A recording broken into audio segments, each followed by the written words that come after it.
No, actually, we don't. But you know what? We could tear their story apart, Hello. and that's what it's about.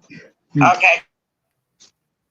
Hello. How's everybody doing in the house? Let me say hello to everybody in the chat, and then we're going to go ahead and get started, y'all. All right. Okay. So we have Rinrock. Hello. How are you? Barbara. Hello. How are you? Get a look. See. Oh, that's how you do that. How are you? Shay, how are you? Thank you for coming. I saw your comments. I appreciate you, sweetie. Let's see who else is in here. D Truth, thank you for coming in. All right, you guys. So we're getting ready to get started. So as you can see, we're going to talk about the truth and the lies, but we're going to start from the beginning of this case. And then we're going to have different videos. So it's going to be like part 1, part 2, part 3, and then we're going to keep going until we get to the justice for Derontae. Okay, that's what we're doing here. Okay, let's see. So Kim said hello everybody in the chat. She accidentally put it in the private chat, so she wanted to say hello to everybody. Okay, so if you guys want to get started with the timeline, I'm going to pull that up, and then we're going to talk about it from there. Okay, y'all ready for this? All right, let me share it.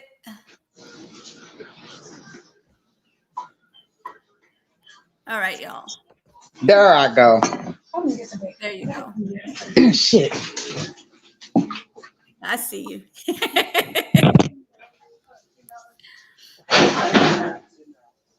All right, you guys. So here we go with the timeline, you guys. On the 22nd,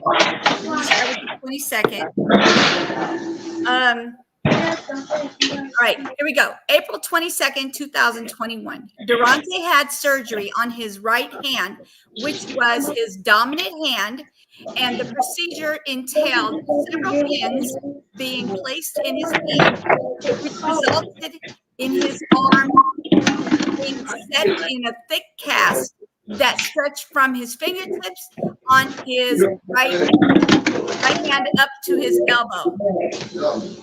All right. She didn't want to hear the shit I was saying. Hold on. There we go. We got it muted. Okay, so now we have the 24th. So this is a question I have. What happened to the 23rd? What went on the 23rd? So on the 24th, Derontae, so the 23rd is when actually, I'm going to let them talk about that part because they know that. That part is going to be on the family. You guys, can you please explain to them what happened on the 23rd when they were picked up? I mean, when he was picked up. Sorry. On April 23rd is the day that Derontae left home with his so-called acquaintances, Eddie Leaps, Caden Woods, and Sebastian Wilson, going to his grandmother's house, Kimberly, in Park Hills, Missouri. So, as you guys heard, they picked them up to bring him to the grandmother's.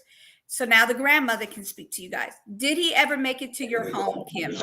No, Derontae never showed up at my house. So Friday, I figured, okay, I'm assumed that he's hanging out, and he'll come by later. He'll come in late. Yeah, he'll come in later. So I waited. I actually waited for him. I actually waited for him to come, but he never came. So I, was texting him, like, hey, where you at? Hey, boy, call me. And I would call his phone, but I'm not getting an answer. And so Saturday morning, which was still, nothing from Derontae, and I think I talked to Erica a couple times, and so basically,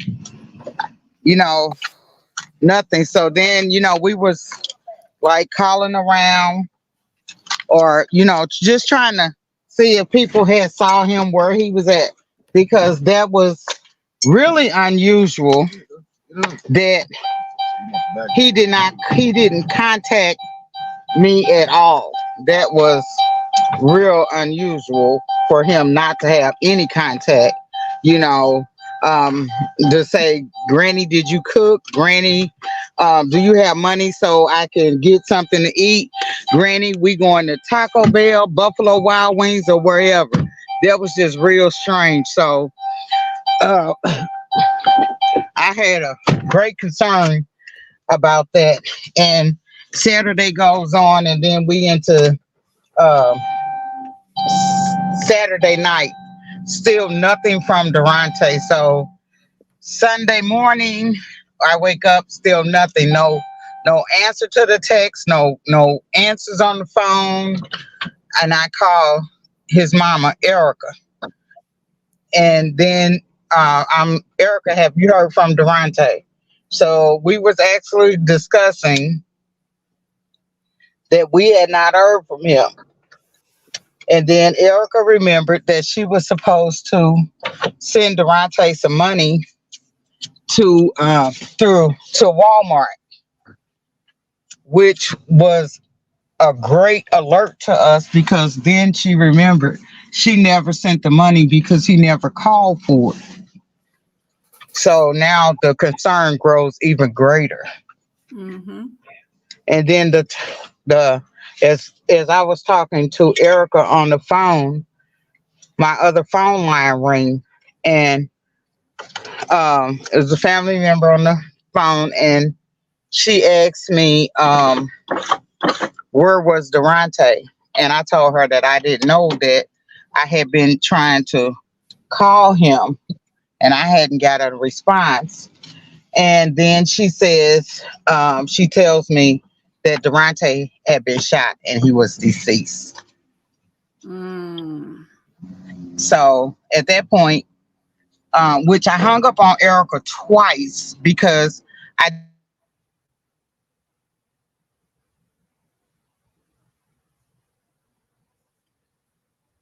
Hold on, she'll be right hung with up us. on her. So she was calling me back. And so she heard that the part about him being shot and deceased.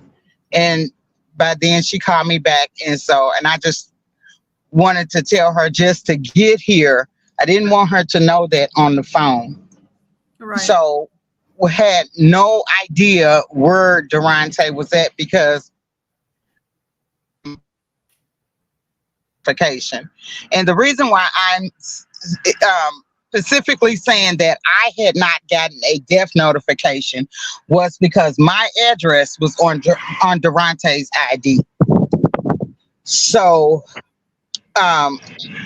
being that he had his driver's license on him and in his wallet, if anything would have happened, um, the police normally wherever it happens at, they'll contact either if it's in that area, the police department will come to your house.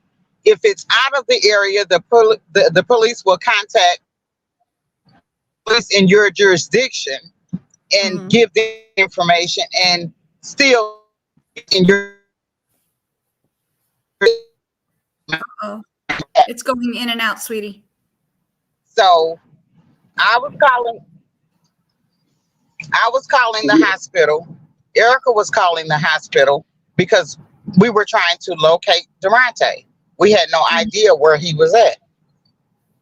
And so I ended up locating him through 911 by calling the 911, explaining to her what had just taken place, what I was just told. And she told me to hold on. She asked me for the correct spelling of his name, and she told me to hold on. Right. So she came back on the line and she offered her condolences, and she told me that it did not happen in St. Francis County. Can I stop you for a second? Hold on one second. Go ahead. Jessica, do you want to cam up or do you want to cam down? Because I'm going to be bringing you up on the stage. You're muted. You have to unmute. Oh, there you go. Do you want to be up on the stage with your cam up or you want to cam down? I can't even hear her. Okay, I'm just going to go ahead and I'm going to put you up. Okay. Sorry, everybody. It's okay. You can cam down if you want. You don't have to be cammed up. All you have to do is click on that camera and it'll take you off the camera. All right. Hey, Miss Chicago. Hey, Armando. How are you? Thank you for coming. Okay, so we're going to go ahead and we're going to mute you until Kim finishes what she's saying, and then we're going to ask you some questions. Okay? All right, Kim, go ahead, baby. Sorry. So the 911 dispatcher, she dispatched me through to Madison County dispatcher. She stayed on the line with me, and she told me she would stay on the line with me. So when the dispatcher picks up in Madison County, she identifies herself. She identifies me, and she lets her know that I am Derontae Martin's grandmother. Mm-hmm. And so at that point, she releases the line once the dispatcher acknowledges the information. Mm-hmm. She tells me she's going to release the line. So I'm talking to the Madison County dispatcher. Mm-hmm. She tells me that Derontae is at at Folis's funeral home with Colin Folis. Okay. She takes my information and she says that he's going to call me back. Okay. So he calls me back. So I'm talking to him, and he told me that Derontae in fact was there and that he was deceased. I asked him if he was for sure that it was Derontae. Right. He says, yes, he was for sure. So now we're probably at about 12:45 p.m. Mm-hmm. No, probably closer to 1 p.m. I'm gonna say. Okay. So I asked him, um, why did I not get a death notification? Right. He told me because I beat him to the punch. I said, what do you mean? He says, well, I could not identify him, and I ran his fingerprints, but Mm-hmm. because he'd never been arrested, I didn't get a hit on his fingerprints. So I had to take a picture of him and run it through the DMV, and I got a hit because he just got his driver's license. That didn't sit well with me at Right. all. Wow. So that was a red flag to me. Right. So can you explain to them exactly what you mean by saying that? Because as far as what they did for him when he was a little one. And so when Durante was a little boy, um, Erica had an identity kit done on him. So his fingerprints are in the system in case if anything would have happened as a child, if he was abducted or, anything, missing, anything could have happened to him as a child. Right. And so once you contact the police or whatever, the police can identify your child through through the system because they have their a picture of them and they have their fingerprints on file. Mm-hmm. So that was the second red flag after I talked to Erica. And Erica can speak more on that part of the process Okay. of how old he was and everything. But I don't really know how old exactly he was. It's just something that they do in the school district as far as for child identity on the kids.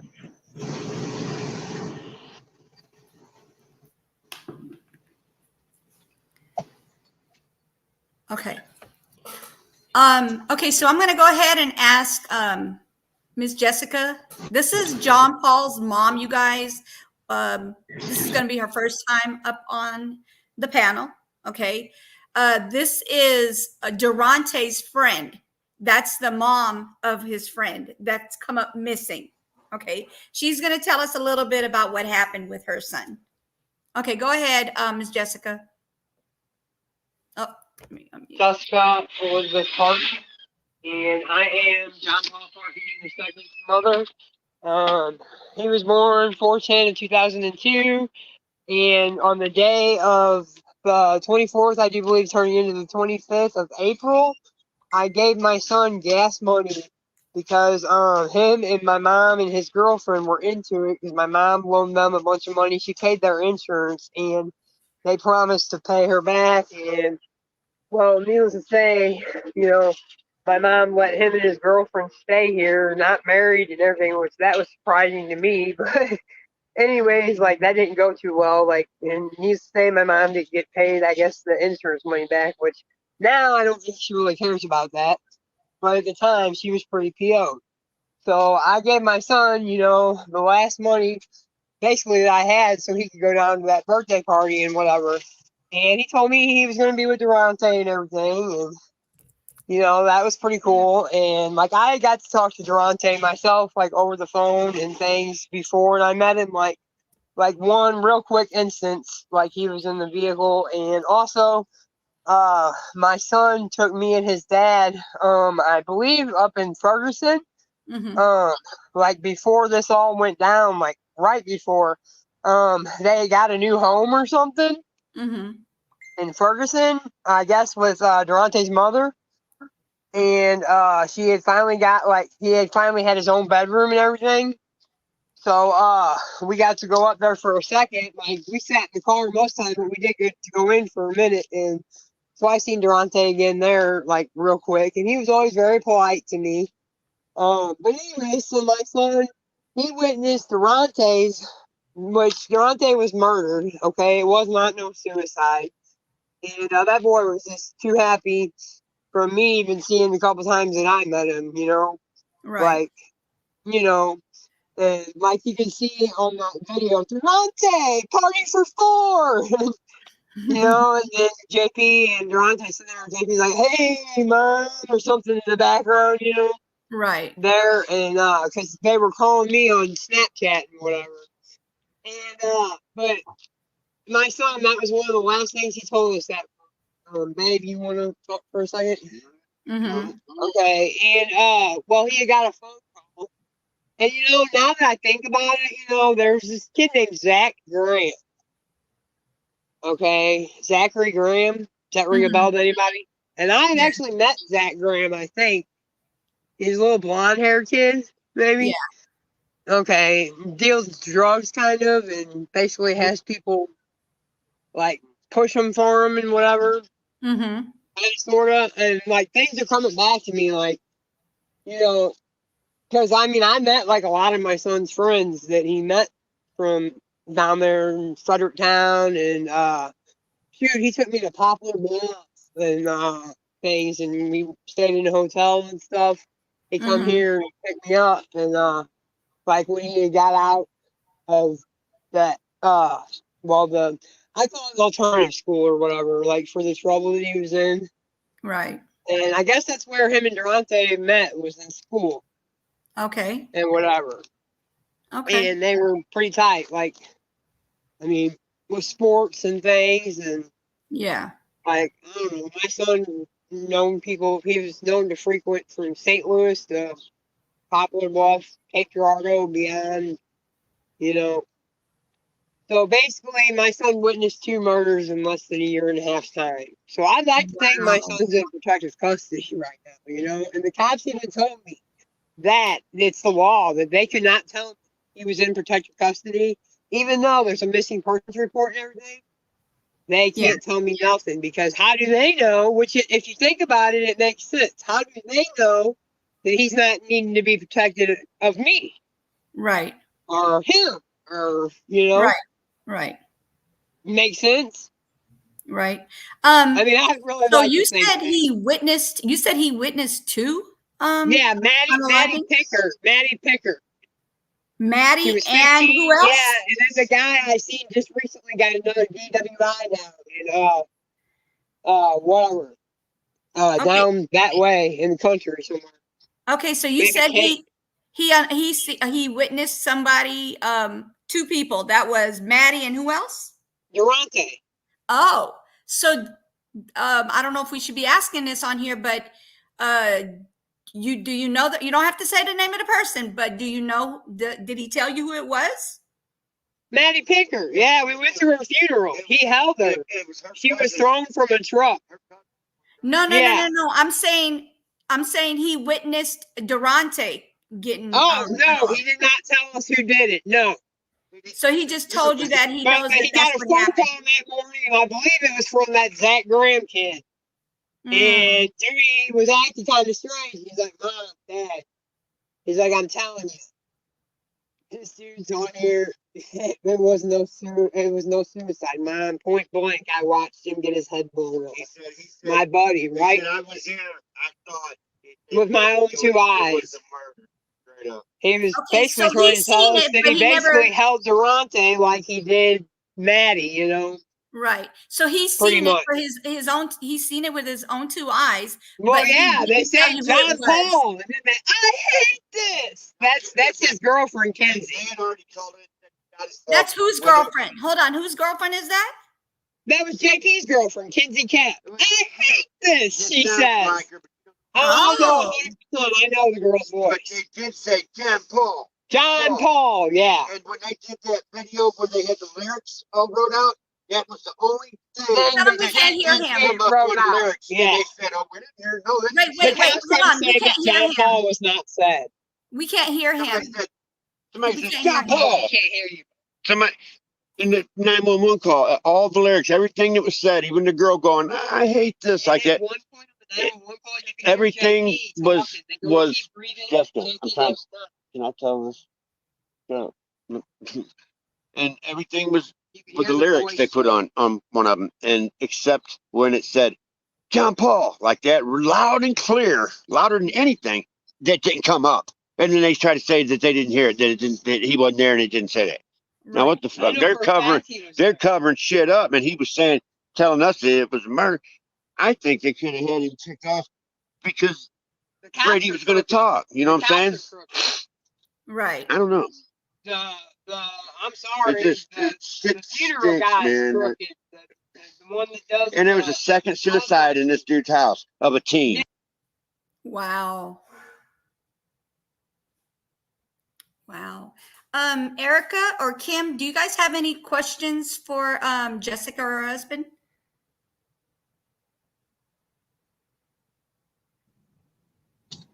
Um, Um, hello. Yeah, go ahead, baby. So they were both trying to tell a story. I didn't hear. Did you say that somebody held him down? Uh-oh. They fell off again. They'll be back, you guys. They fell off already. Um, what you said was John Paul held him as he died in his arms. Oh, okay. He mm, said John Paul held Maddie and he held Derontae. He witnessed both of them. mm, Oh, wow. But he said that John Paul told him that Derontae died in his arms. wow. And he watched his best friend get his head blown off. Oh, there they go. Here she go. Okay, if you guys want to ask her a question, you can. No, Erica just explained it to me. I didn't hear what she said. Oh, okay, okay. Is there okay. any other questions you guys might have? I think that Russell Jessica, Deermaker and all them, they're dirty, dude. I mean, I'm Jessica, sorry, man. do Yes. you remember? Do you remember what friends that JP was leaving to go with the next day? Say that again, babe. When he left the house, do you know who he was leaving to go with? Did when they went to the house, did I know they were going there? When he left home, Is that what when he said that he left home to go camping, who was he going camping Yeah. with?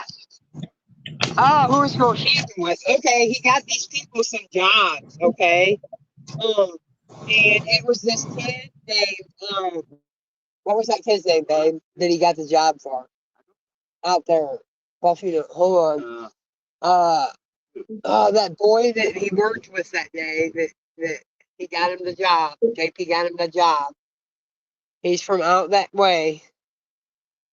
Tito, Thomas Gamble. Thomas Gamble, his name's Tito. Okay, and then Uh-huh. also there's this Dalton Keys, and he said that Uh-huh. JP was a punk. Okay. And wait a minute. One more time, can you please repeat those names for me? Okay, one more time, you said. Yes, ma'am. Why is the door locked, Paul? Mom! Oh gosh, my mom locked it. Or did you lock it, Paul? Okay, you said say that one more time. Yes, ma'am. Please repeat the names one more Okay, time. Dalton Keys, Eli Uh-huh. Velasco, Thomas Gamble. Um, yeah, I said Dalton.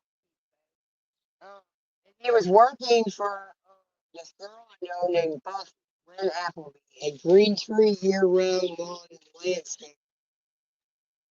And You're kind of cutting out a little bit. Yeah, okay, you're going in and out. Say it again one more okay, time. okay. He was working for this girl I know named Buffy at Green Tree year-round lawn and landscaping. Okay, but the names are Dalton Keys. And Dalton Keys, okay, he has no social security number. The police officer told me they pulled him over and took him to jail. And see, he went to school with my kid. He looks a lot older than my kid, but was in the same grade. When his mom went to have him, she died in the hospital, and the dad swooped him up and ran out of the hospital with him. You understand? And registered him in school and this and that, and he could drive. And he looks to be at least 8 to 10 years older than my JP, which is JP's 22 now. He would be. So I'm saying that kid looks almost in his early 30s, 32, something like that. But they're in the same grade, so it's Dalton Keys, Eli Velasco, okay, Thomas Gamble, which is Tito, and then Chance Doughty. Chance Doughty is the place where they lived, which he is also kid. He's a cousin to this kid named Johnny Burger that lives down at the end of my subdivision here and my mom's here. At the end of the street, you like jump a fence deal, and it's like the second house on the other side over there. They were always friends, grew up together. And Johnny Burger said that his cousin Chance was no good. Well, see, Dewey and Casey got into a fight, and the cops was called, and Chance told Kinsey to stay.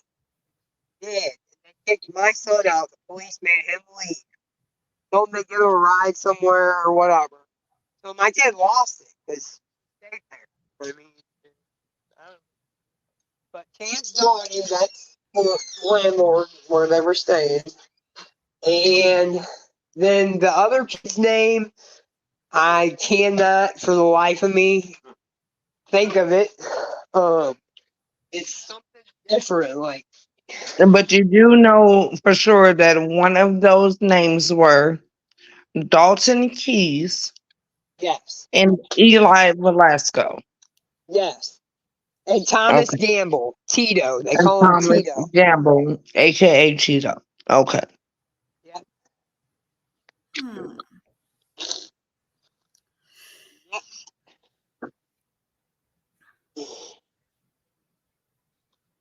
But yeah, that morning, that was one of the last things that my son told us about was, the murder of Derontae. And he was pretty Say that again. You're going in and out. He was pretty bummed out about Derontae, the murder of Derontae. That was the last thing he told us that morning when he Right. left to go to work. Right. Because him and Derontae were pretty tight. So Right. I just I'm just don't know why he didn't. I mean, unless he just feared for you, unless he feared for you guys, I don't know why he didn't give you a name. I mean, that would have probably helped. right. Well, he probably thought, things would go different and he'd get to talk to us more that night than what went down. Because the night when they left here, I gave him the gas money and everything too. Or my mom did this time. She gave him change. That's all she had. A few bucks or whatever. And so he went to Fenton to that Chance's house with them kids, that Tito, Dalton Keys, supposedly, and Eli Velasco. But he went to work that day, and when he got off to come home early, this, that, whatever, said they was going camping or whatever. Well, they went and robbed that Chance Dottie's house. Weed, whatever money was there, just whatever they could find. Supposedly about $1,800 to $2,000 worth of, stupid. Say that again. You're literally going all the way out. $1,800 to $2,000 worth of whatever wax and marijuana, whatever punk Right. kids mess with. You know what I'm saying? That Chance Dottie drug dealer had. Basically. So you said who had that? My son and them kids went and stole that from Chance. Oh, The wow. old landlord.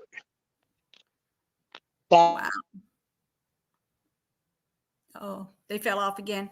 Erica and Kim, if you guys have any questions, just hop on in there. Oh my God. It's hard to hear her because she's moving around a lot. Okay. I'm sorry, y'all. I had to get my drink now. I gotta bring my blood sugar up. Yes, I know. So I had to give me a Pepsi. I know, sweetie. Oh. You gotta take care of your first. Take care of yourself first. You too. Yeah, so I had to give me a Pepsi. So okay, so now here I'm gonna say I don't have any questions, I don't believe just yet. But Yes, I do. I want to know, how did John Paul and Kenzie get to the party? Who did they ride to the party with? Okay, so she fell off again. She'll probably be back. She fell off again.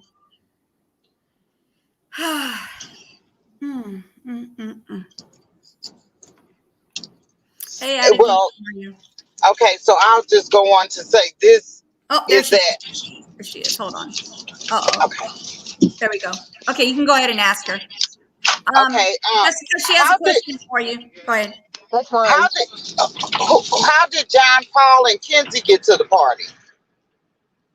John Paul and Kenzie drove.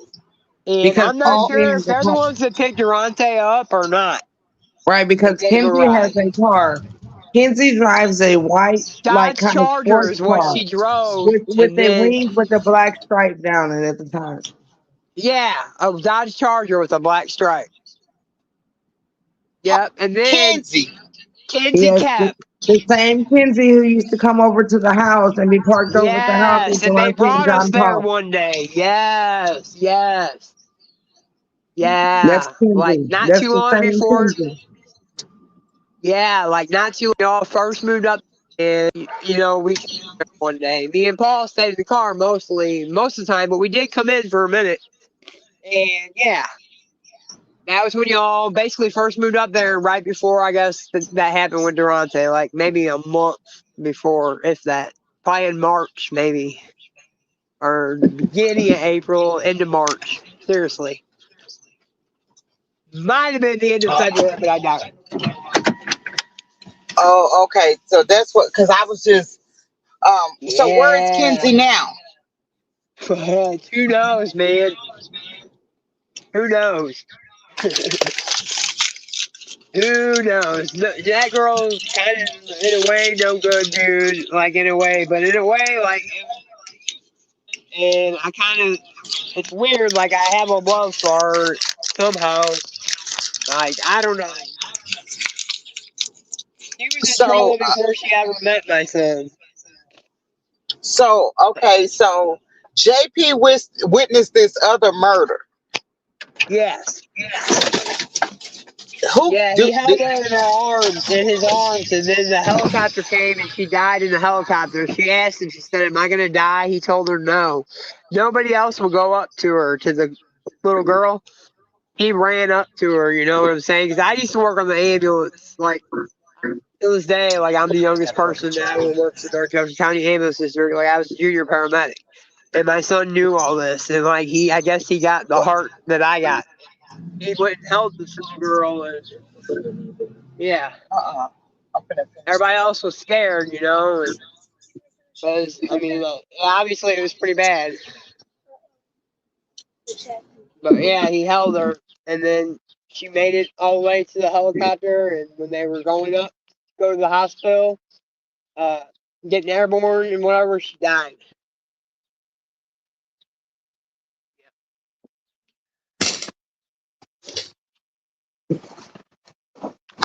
So, yeah, and that was less than a year and a half's time.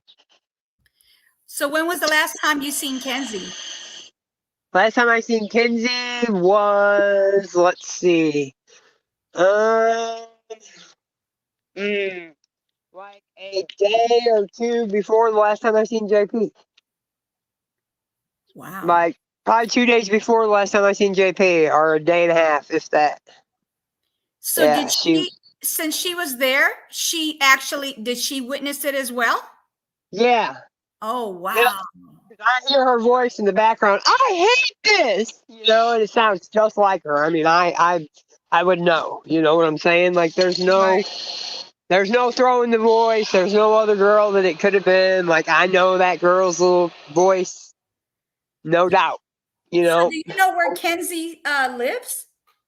She lives in Chaffee, somewhere around there. I guess her parents or something. Yeah, last I heard, I guess. I don't know. And then there was one point when I had him do a well check, and JT supposedly wasn't there. Mm-hmm. Does JP have a He's fell off. A phone. Fell off again. I was asking her if JP had a phone. Yeah, I'm waiting for her to get back up. You can ask her. She fell off. Hello. Hey, Sugar Daddy, how you doing? Oh,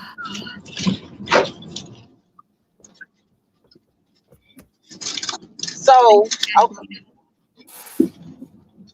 so now that like, just is establishing, because the fact that we know that Derontae was murdered, it was not suicide. right.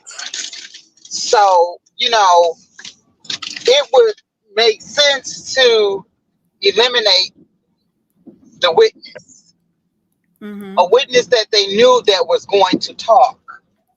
Okay, there she go. All right, go ahead and ask her. Did JP have a phone? Here's the thing. At the time, he really did not have a working phone. It was only like it would work on Wi-Fi, or he could take his SIM card out and put it in anybody's phone and have a working phone, I guess. Right. Yeah. So, have you tried like the phone number he had, the Wi-Fi Oh number had? yeah. And at one point, I called one of the phones that he had, and this dude, these people answered it, and I guess they were just supposedly old friends of his and whatever. And on New Year's, the phone called me, and I was upstairs, didn't have my phone on me, and it said my son JP's name and the phone number and whatever. I called it back, and nobody answered. Then you know what I'm saying, and then finally they answered and whatever, and it was some goofy message they had on there. Sound like a little kid or something going, some silly crap. I don't know. Well, I mean, I called it a couple times, and like now I can't remember Kenzie's phone number because I ended up losing two of my old phones that had all my numbers in it.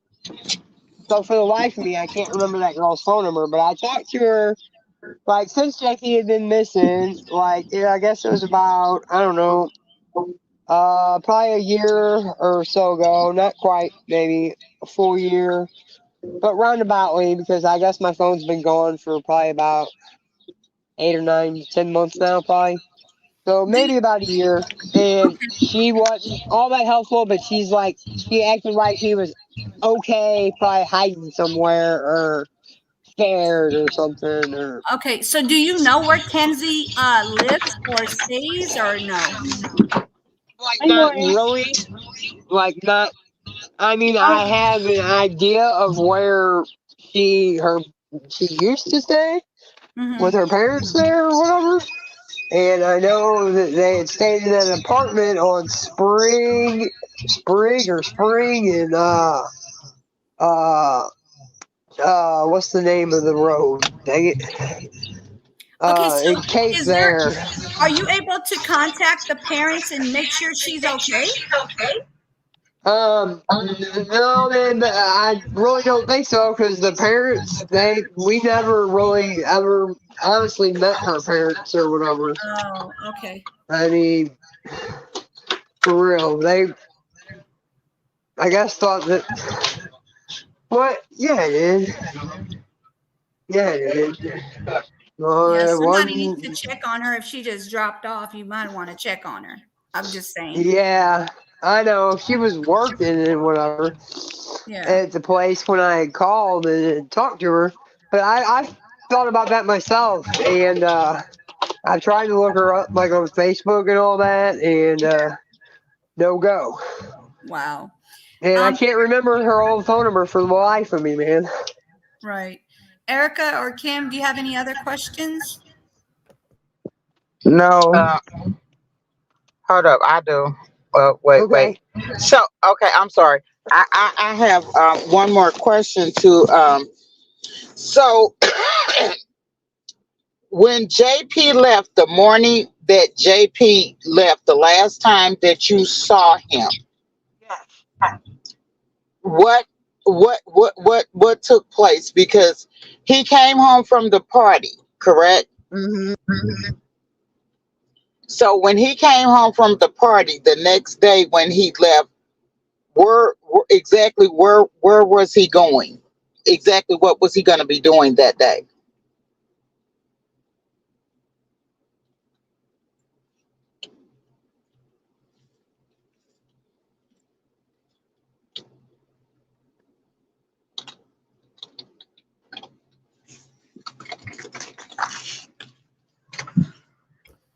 Did she Jessica. fall? No, she's still up there. Jessica. Hmm. She's not muted, so I don't know. I can't hear anything. Maybe she's just having a rough moment. Yeah. Yeah. Oh, there. Oh, she fell off. She'll be back. Yeah. But the thing about it is, ooh, let me shut.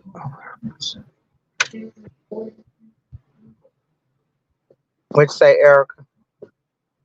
She said that the day when he left home, he was going to work, and then he was going camping with Eli, Velasco, and Dalton Keys. Good thing. I The guess I'll next get the day. hang of it here. Okay. I asked my question was the next day when he left home, what was he gonna be doing that day? Are you talking about like after he went to the party with Derontae and all them? Yeah. Yeah, he did not come home for like a good 2 or 3 days probably until after that party. And I mean, I talked to him on the phone a couple times, but I mean, I could tell something was wrong. You know what I'm saying? Hmm. He, but no, he did not tell me about it until that morning, actually, that he had disappeared. And he got that phone call. And Do the you know? kid that he got the phone call from, I mean, it was real strange. And like, Dewey didn't leave the room. He stayed in the same room on the phone. And, like my son never really hid too much from me. So it was like, I was wondering why he didn't just tell me right away. So obviously, and see, something was going down. Supposedly, like, and I don't know how they got Derontae caught up in that, but supposedly, like that Zach Graham and all them, they're no good. And they did some kind of drug deal, and supposedly they said Derontae told on them. Or they thought he had told on them, but he didn't, maybe. I don't know. You know what I'm saying? Well, Derontae never snitched And on anybody, and that was about that's what I'm fight. saying. You know what I'm saying? Okay, Derontae's a good yeah. kid. But he didn't even have no reason to really, like, what I understand is, basically it just kills me because basically what this was, it was basically nothing in a way, like, you know what I'm saying?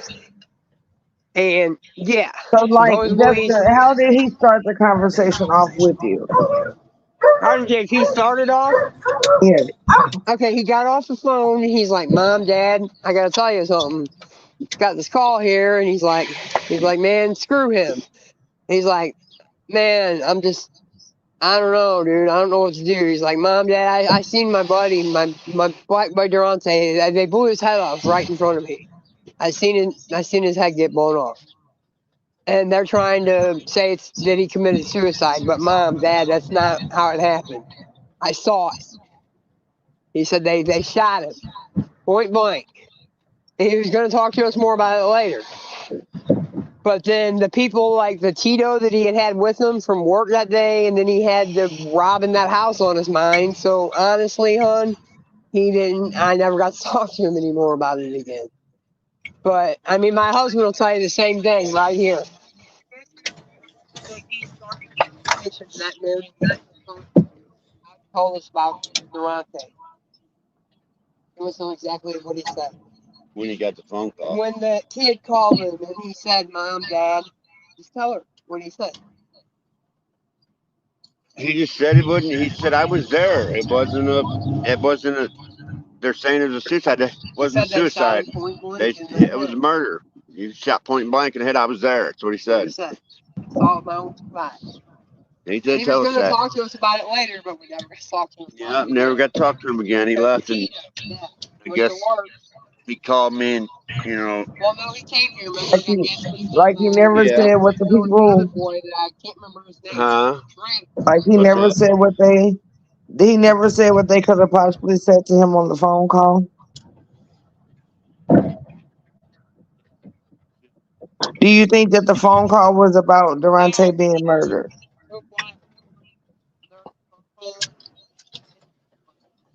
Maybe the kid was roughing him. You're going out.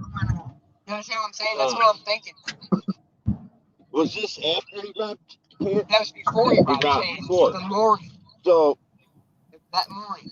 I'm thinking the kid. I'm thinking it has to do with Derontae now. Why Dewey's gone, and not just Derontae, but the other girl too. The other murder. I think it was that girl. you know, our boy Rob, Rob's just got him chance that him and his girlfriend was living The with. same night. My boy and his Who? girlfriend was living, but they were living with this guy, this drug dealer or whatever. But my boy got into it with his girlfriend, and the guy they were living with called the cops and had my boy put out and told his girlfriend to stay there with him, and she did, and it made my son mad, and he went back and he robbed him. And he called me after he left here. He called me and told me what he did. That I robbed. I got $2,000. You know, to hell with him. And he said, stay low, stay safe. Watch out for a black Jeep. That's what he told me. He said, stay in the basement. And we never heard from him again. That was it. But So you that all don't morning know. that morning he told us that Derontae, that he was at that party and that he was murdered. Yes. So And you do can you hear all it on the know? tape. You can hear him go, John Paul. So, you know, and Do you they So know who cover called? that up. We don't Huh? Do you know who called? Do you know who called John? Do you know who called him on the phone? Who did he have? Who called him on the phone? Do you know that?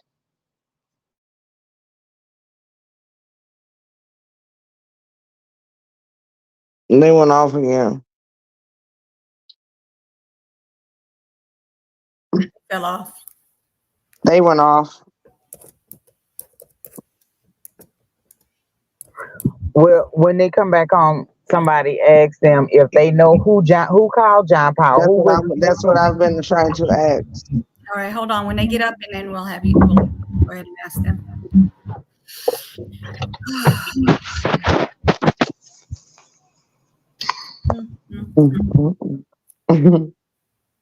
Mm.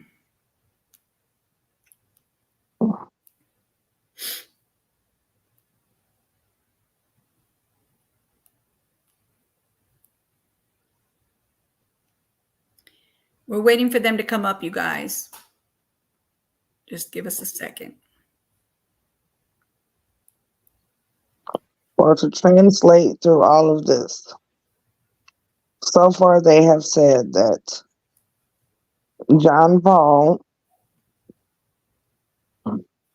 left home because he had a robbery on their mind with Eli Velasco and Dalton Keys.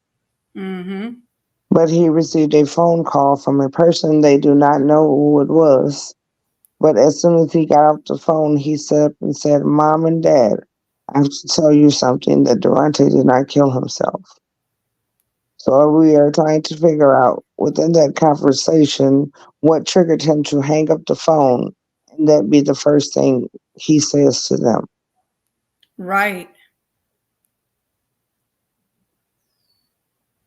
Wow.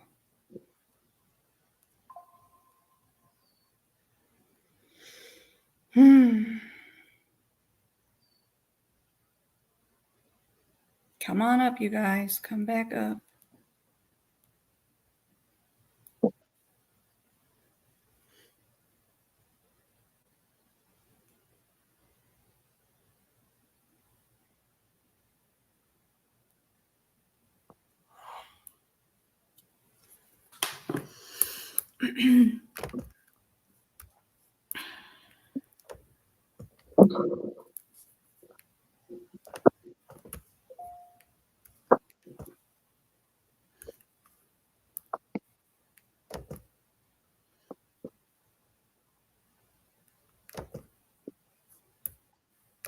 All right, they're back. All right, go ahead, sweetie. Ask them the question, Erica. Okay, Jessica, Yeah. when when John Paul got the phone call Yes. and he hung up that phone, as Yes. soon as as soon as he set up, the first thing he said to you was, "I have to tell you that my friend didn't kill himself." There Yes. was there was no part of that conversation where he came in and said that, well, hey, they're on this other end tripping. They said that Derontae killed himself, but that's not what happened. Like, what? Yeah, that's exactly what he said. He said, "Mom, Dad, I gotta tell you something. That party I went to, this and that." He's like, "You gave me the gas money, whatever. Grandma's mad at me, blah blah blah." And well, anyways, I gotta tell you, something happened that night, and it's bad. He's like, basically, they're trying to say that my friend killed himself. And I was like, "What friend?" He's like, "My black friend, Derontae." And I was like, "What?" He's like, "Yeah." And he was like really bummed out, and he's like, "It was not no suicide, Mom. I seen it, Mom and Dad. They shot him point blank in the head." Did Yes. he like go about to say why? Like, they was mad at Um. him. Did he say like, man, they was tripping and Yeah. Yeah.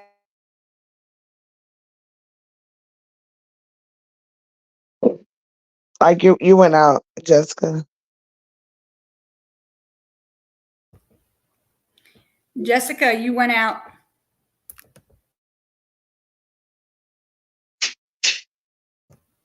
She'll be back.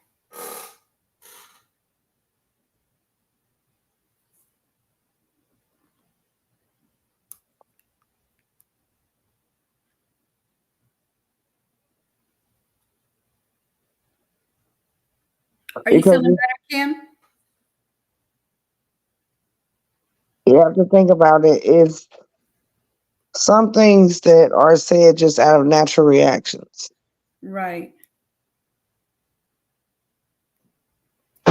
Yeah, I'm here. I'm just listening. Okay.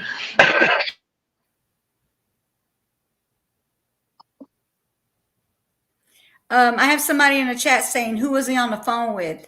At it again. She said, "Who was he on the phone with?" And that's exactly what we're trying to figure out.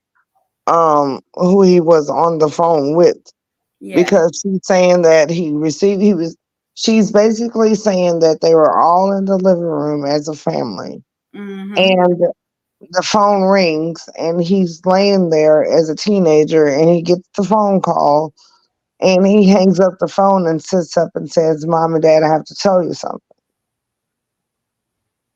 So that's like a last minute kind of thing. Like, I need to tell you something real quick kind of thing, right? And then he hung up. Correct. Wow. Because she says that he sits up and says, after he hangs up the phone, he says, "Mom, Dad, I got to tell you something. My black friend Derontae Um. didn't kill herself." Yeah. They're We trying to keep. say it's a suicide. All right, Jessica. Yes. She's gonna ask you a question again. Go ahead, babe. So when he set up and hung up the phone, did he says they're tripping? Like, what was his next comment before he says, like, "Mom, Dad, let me tell you about what happened, what this conversation was about"? What was his actual what was his reaction to that phone call?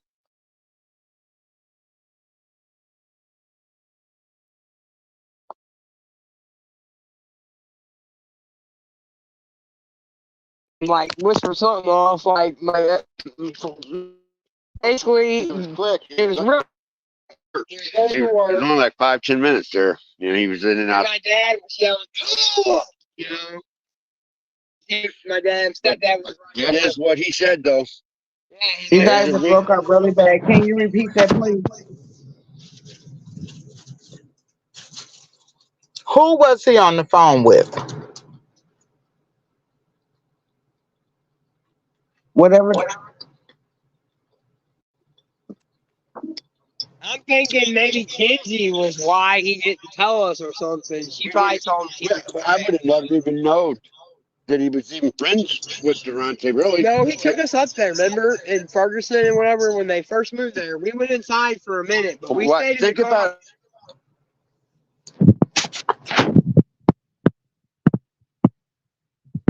Who was he on the phone with? Yeah, Supposed to be said. supposed to be said. Yeah. No, who was he on the phone with? Who did he get a phone call from? Do you guys know? Other kids saying that I don't know, man. Wait. Sounds like JP pretty much is the only one.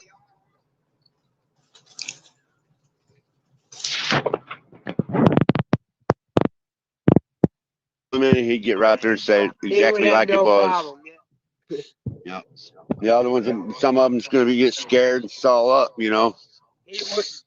He's No. that's the type of kid he was. He'd always tell the truth, no matter how bad it hurt. Or I'm who. not gonna lie. He was into the drugs a little bit, and he actually a guy in the city, a black guy. He got drugs from, ripped him off, and he called him on the phone. I've watched him. 19 Yeah, years old, called him and he had was that dude. fighting with me. Told that dude he's coming up, and there was gonna be some repercussions. Dude said, "Come back up. I'll give He you money." said, me and my He went mom. back up and got his money. He goes, me and my mom, my dad will get up here. He said, we're crazy white MFers, and you ain't gonna, some salt or something. And they gave him his $40 back. He told it like it was. He had no reason to lie about that. His eyes was big when he's telling me too. Like I could see that he. Yeah, the guy's name Real. It was real. they called him Team Money or whatever. Team Money told JP, he said, come So up here, boy. okay. So do you know of John Paul being friends with Bobby? Bobby Bone or whatever they call her. Uh Is that I don't know, but I hope he rides for it. But John Paul saying it on that tape. Are you talking about that Bobby Bone or whatever that everybody talks about? yes. Huh? Yes. Yes. Man, you know what? I do think he had talked to that person before. Oh, that ladder almost hit their car, dude.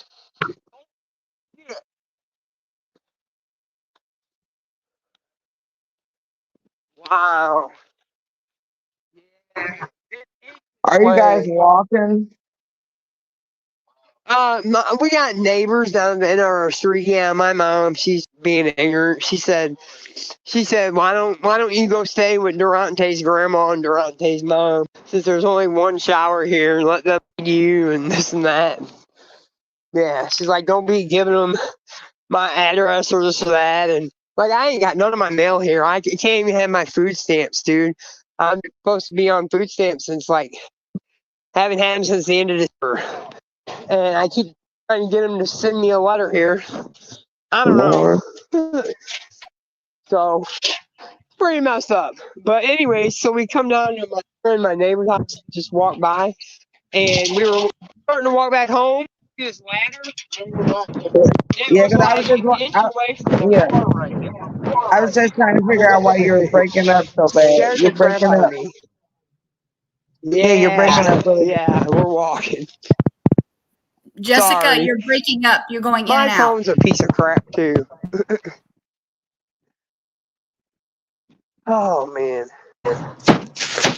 But y'all can feel free to I mean, this is cool too here, and I'll get my phone straight too.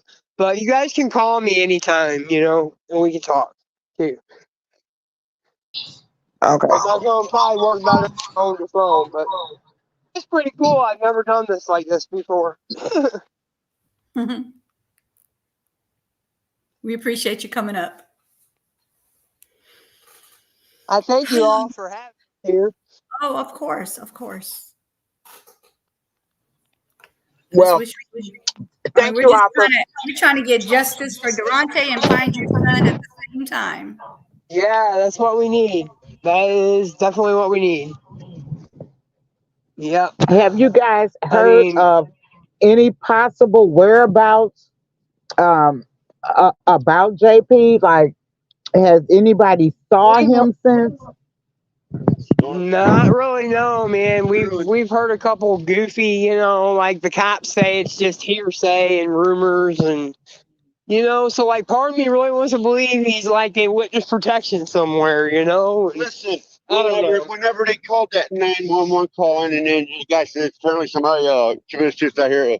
Because he breathed in it, you think he's like, I don't know. And then you hear, I hate this. You hear, John Paul, like that. You hear it in plain as day. Now, you know, that, Okay, for those who missed that video, I don't know. that audio, hold on one second, you guys. I'm going to share that audio. I still have Can it. you mute them? Hold on. Okay. Why is it not muting? What the heck? Okay, there we go. Okay, so I'm going to let you guys hear the audio of the 911 call. And this is why he keeps saying something about the John Paul. Let me let you guys listen to that real quick, and then we'll go back to talking about it. Give me one sec. All right, here we go. Madison County 911, what's the address of your emergency? Yes, I need the cops and an ambulance. Yeah, apparently a guy just shot himself. You said a guy just shot himself? Yeah. And that's at... Yeah. And is that where you are? Yeah.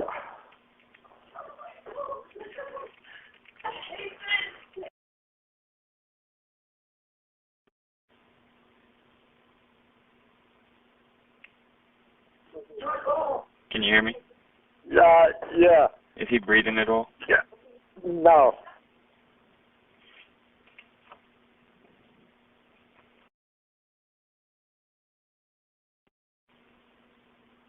Do you think he's beyond any help? Do you want to try CPR?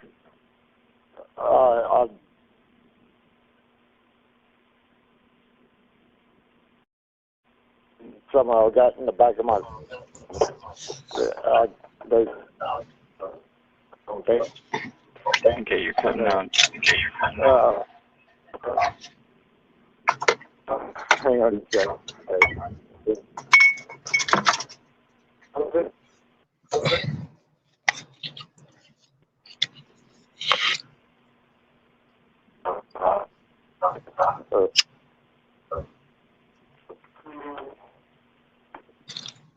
I can't even get transferred.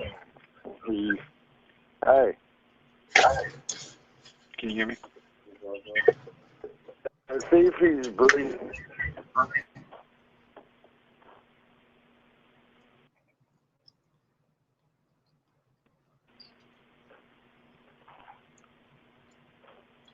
Thank you, yes. He is breathing? He's gasping for air, they said. How old is he, do you know? How old is he, man? Maybe 20, 19, 20, 21, somewhere like that.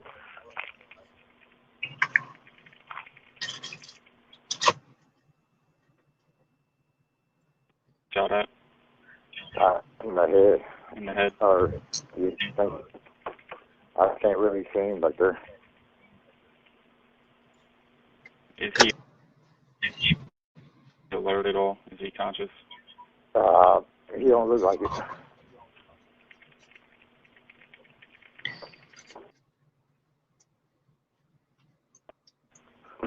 And when did this happen? 3 minutes ago. You said 3 minutes ago? No, you. Okay, you're hard to hear again.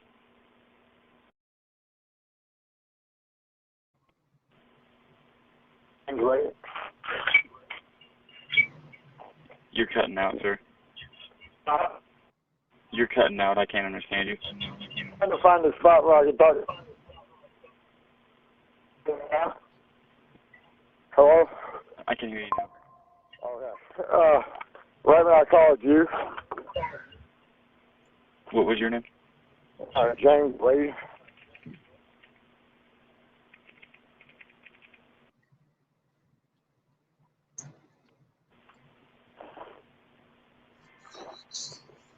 Can you hear me?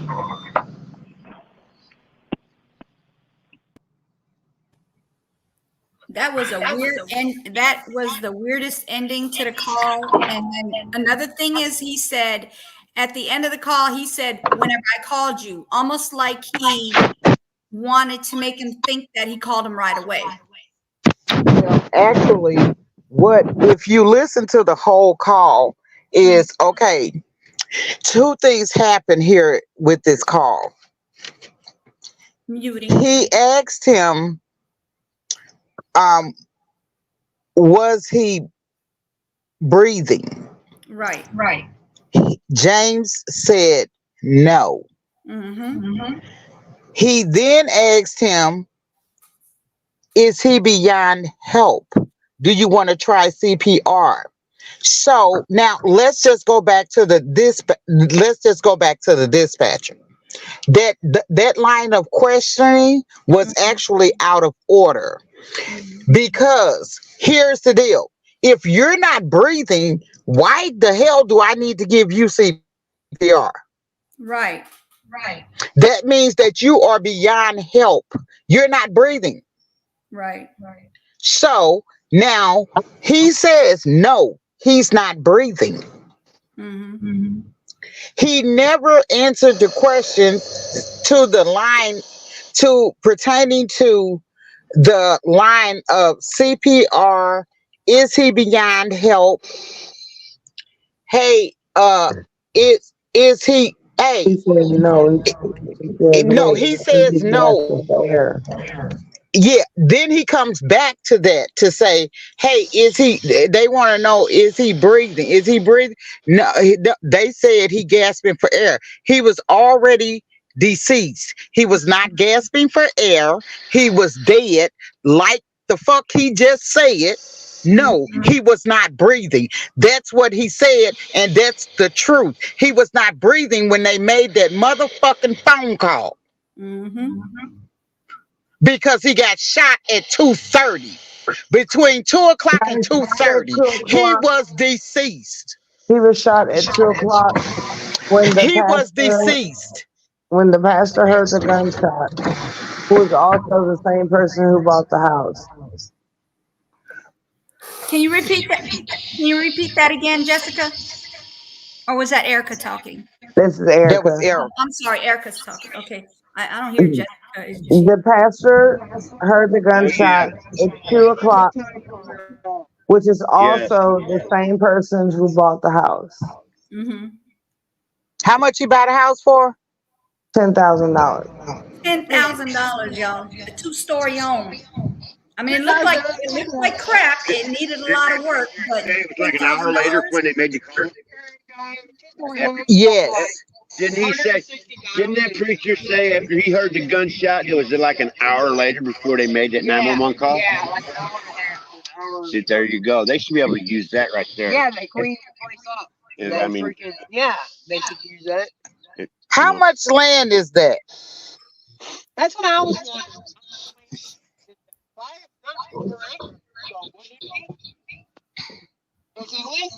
It's over 4 acres. And he bought it for $10,000. Why? How? You know how That much this home here is? This story home is worth? This story home here is worth like $190,000. fix the screen. Look. Can you fix the screen? Yeah, hold on, baby.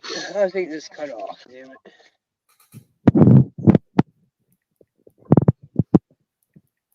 I just hate for anybody to try to downplay this phone call. She fell That off. as if that when he made this phone call that Derontae was alive. Derontae was not alive when that 911 call was placed. He was already deceased. If The you look fact at the that pictures of Derontae, Rick and Morris was already set in. Derontae was deceased when he made that 911 call. And I hate that call. I hate that call. I hate that call. Because if you ask my opinion, Mm-hmm. from the damn sheriff on down to the damn dispatcher, they was in on this shit. The dispatcher He was in on that shit. He took that 911 call. But that's the strangest damn call that I've ever heard. And I've been on the phone with the dispatch operator quite a few times.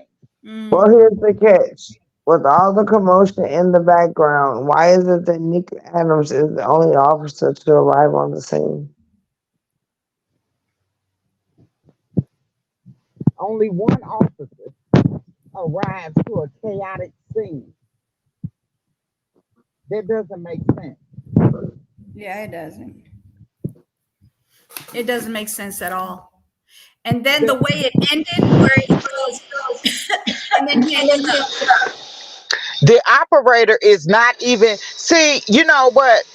I don't know, but if anybody has ever been on an emergency call when there's a disturbance, the operator continuously, because at this point the operator begins, because the operator is trained to hear the commotion in the background. So the operator asks, "Are there any weapons?" Exactly. The operator asks if you are safe. Mm-hmm. This operator never asked about the commotion in the background. No, there's already. This operator never asks if there's a weapon. Where is the weapon? Right. Exactly. He never asks a question about the weapon. Sure didn't. That's a good thought. Well, It's then, a good then thought. upon arrival, You know, Deputy Adams walks in I'm more professional one. and And says that he everybody meets with James control, Wade, who used says all. that's the only time he went upstairs because he said he never went upstairs. James Wade said that he never went upstairs until Deputy Adams arrived. So then that's when he finally went upstairs for the first time after coming in from going fishing. Mm-hmm. And he showed Derontae's body. But here again, If you he never said went upstairs, how are you at the 911 call, sir? Right. no. If you never went upstairs, sir, how do you know he was shot in the head? Right. If you never went upstairs, if you never went upstairs, how can you lead Nick Adams to the body? Right. But here it is at 3:01. You are a sober adult man. You are calmly reporting a apparently suicide on this 911 call. You are awake and you are wide awake. Mm-hmm. Within 45 minutes, you are in a drunken sleep, That and means. somebody died in your house with the police still moving around in the investigation within 45 minutes. Yeah. I mean, Well, that is because the highway patrol, but according to James himself, James says he doesn't drink. say that again. James says that he does not drink.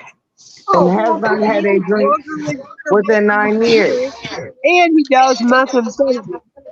Well, I don't know anything, and to be quite honest, I'm really not concerned about his lifestyle at all. I really don't care if he, that's not my concern. But my point here is, and the reason why I'm bringing this up, because the Missouri State Highway Patrol, Scott Stolting, says that James Wade was highly intoxicated and he was sleeping on the couch. He says that, and he says this to me personally. He said he could not wake Jimmy up because Jimmy was highly intoxicated. He did not call him Mr. Wade. He did not call him James. He called him Jimmy, What's up with that? which was a flag for me because you told me that you don't know this person. Since I don't know him and I know him as James Wade, he's not my friend, he's not my buddy, he's not my acquaintance. I don't call him Jimmy because we're not acquainted. Right. That was a flag for me. Yeah. This Colin Folis wrote in his statement that Jimmy was highly intoxicated, crying, red eyed, asleep. So, according to those two statements, they say that he was intoxicated. But according to James Wade, his own statement out of his own mouth told me that that's a damn lie. He don't drink and he hasn't had a drink in over 9 years. Now, that's what James Wade told me. And guess what? I believe James. But yet,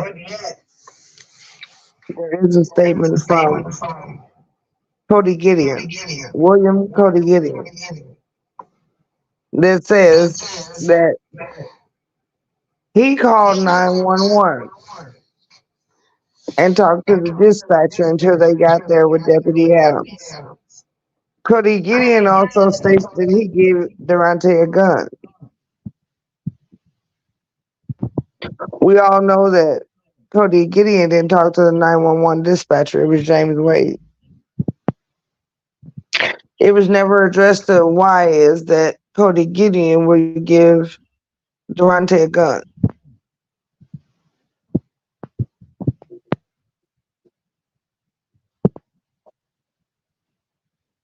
Where that? Yeah, that's the part I don't get. You gonna give Correct. a gun and you're saying But these are in their statements. But this is the thing now. This is what Cody said that went on. But in the Highway Patrol and Collis Fola statement and the 911 call that we all heard, which is James Wade's voice, this is not what happened with James Wade. He's an alcoholic who was drunk at the crime scene. He called 911 and everything. But according to the way they put it, that's not what happened. right. She fell off again. Wow.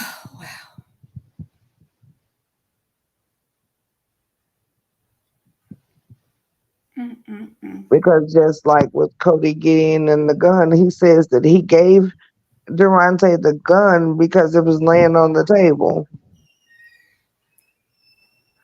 Well, if it was a gun laying on the table and he was in fear of his life, I'm pretty sure you wouldn't have to pick it up and give it to him. Exactly. But then we're going to talk about they give him, he is supposed to be high, paranoid, and irate Hmm. because he's high off methamphetamine. Right. So now we have this high, irate, irrational person. Now, we didn't put him in a closet ourselves. You guys put him in a closet. So you have him in this confined place. He's irate, he's high, he's paranoid, he has a weapon, and he is in fear of his life. What high, irate, paranoid person who in fear of their life would take their own life?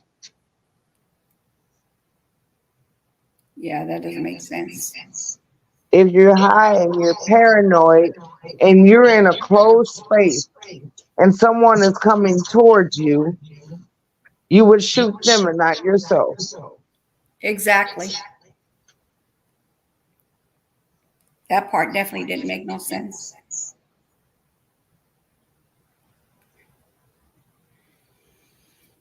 Because according to Bobby Boone's statement, he charged her and came towards her and told James, that's okay, I'll handle it. And James went upstairs. Wow.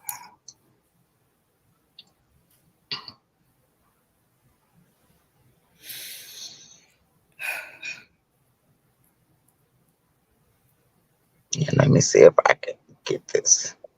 See if I do this right. Nope, I didn't do it right. I don't think I did. I was So trying to answer a question, yeah, and I don't think I did it right. No, you did it's it an right. It's in the answer. chat. Oh, okay. It's in Oh, the okay. yeah.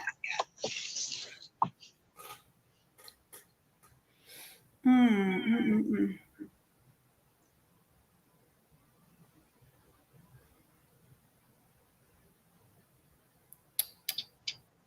Well, okay, so I guess they're not coming back because it's been a minute, unless their phone just passed away, died and all.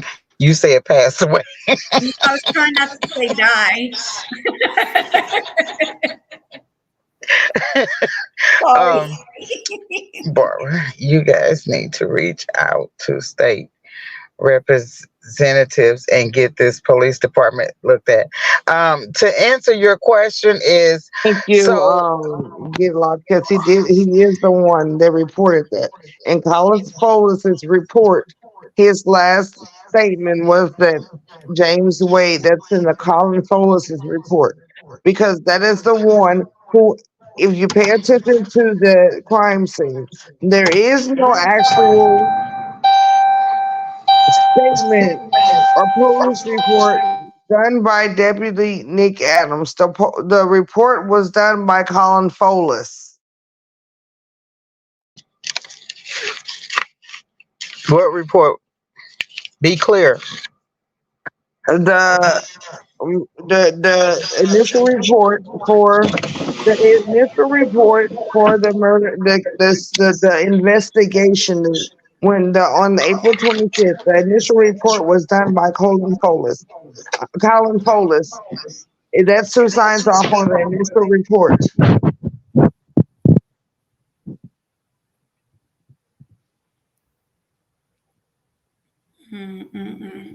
Okay, answer I'm gonna answer this question to relentless. So the answer to your question is that we have uh, we We have can't hear you, Kim. Kim, we can barely hear you. okay. There you Can go. you hear me? Yes. Wait. Let me do something different then. Kim, Oh, shoot. She fell off. She'll be back, y'all. Okay, I think you're trying to say, as far as reaching out to other state representatives, you can, but the thing about it is you have to go like basically like a chain of command or find somebody who can actually go over somebody, because right now we would have to basically what they're telling us is we have to ask Madison County to even ask for the attorney general to step in which they're clearly not going to ask for the attorney general to step in. Right. And see, and the big controversy is what is now is to when we went directly to the FBI and to have this even investigated as far as a hate crime, as far as their evidence that they presented to the FBI was not enough evidence for a hate crime. So they themselves at the FBI cannot and will not investigate a suicide or a regular murder investigation. So they're not going to take it up on themselves to overrule the verdict of the Madison County. And so that the ruling of their investigation is basically is what is still standing regardless to the ruling of the jury inquest or in the second autopsy or anything. Mm. So basically what it is basically all the main evidence in the case is being ignored.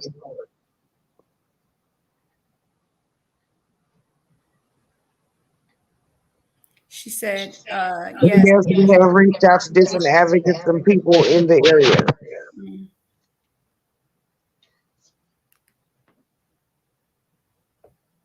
Hmm.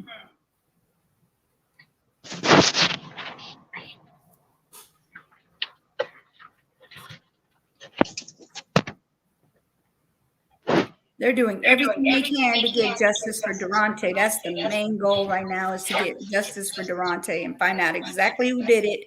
And they can go ahead and take their time if that's what they're going to do, or get the D penalty if that's what they deserve as well.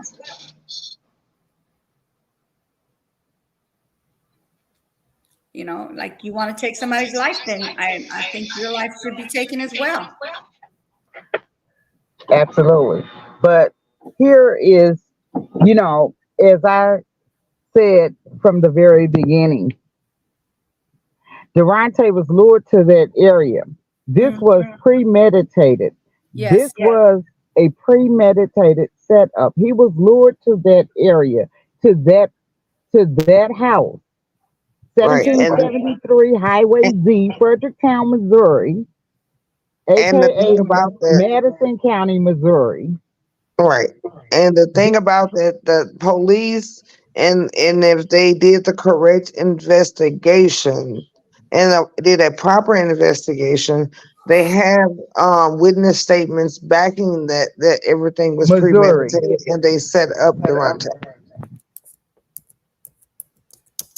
But in one witness statement, they threw it out and they said there was not enough evidence to back. There was not enough evidence to back his story. When they had other statements that basically said the same thing from different people. I think I spelled that right. Missouri. It's Missouri. Yeah. Well, my whole thought on that is, I was saying, for this reason, because he was lured there and taken there because this particular police department, the sheriff department, the uh, FBI agent in that area, they're all corrupt. So they were not expecting, or they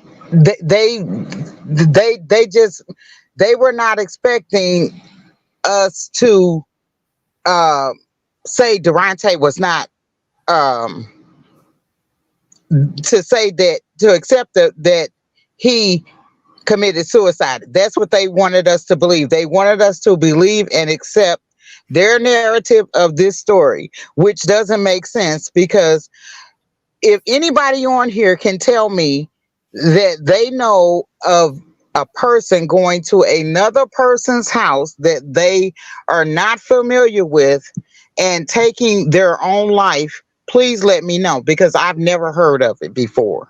Right. I've never heard of that happen. So, because we did not buy their story and we had a second autopsy done, they then came back 3 months later and called a coroner's inquest. Anybody that knows anything about a coroner's inquest is used when a person dies under a suspicion and they need to find the cause of the death. Mm-hmm. So they call a coroner's inquest in the beginning. Here, there was no reason for them to even call a coroner's inquest other than to refute the second autopsy. Right. They already knew the cause of death. His cause of death, according to them, was suicide. What were you looking for? So if you said that he committed suicide, then that was your cause of death. So 3 months later, you call a coroner's inquest. In the coroner's inquest, after the second autopsy, you deliberately take one of the manners of how Missouri defines death. There are 5 choices that can be classified in a Missouri death: homicide, accidental, natural causes, suicide, or undetermined.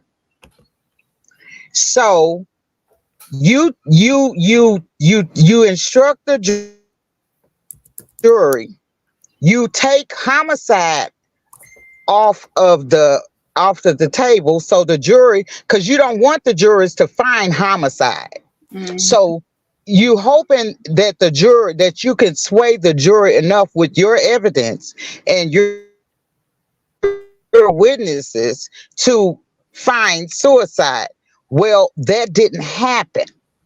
So when the jurors heard their witnesses and their testimony and they went out for deliberation and they came back in with the verdict, they did not even read the verdict in the courtroom.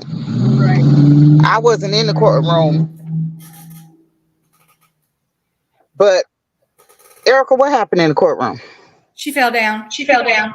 Oh, so my daughter was in the courtroom, and so what happened in the courtroom was the jurors, they gave the verdict to Colin Folders, who was presiding over the inquest. He opened the verdict, he looked at the verdict, he threw the verdict down. Dwight Robbins, who was the prosecutor at that time, picked up the verdict, looked at the verdict, he put the verdict down. The highway patrol picked up the verdict, looked at the verdict, they all looked at each other, and they got up and walked out the courtroom. The deputy explained to my daughter what just took place and what the verdict was. The deputy that was in the courtroom. So that and the ruling that the jurors came back and found was, they found that it was death by violence. That was the choice. So they gave them four choices to choose from.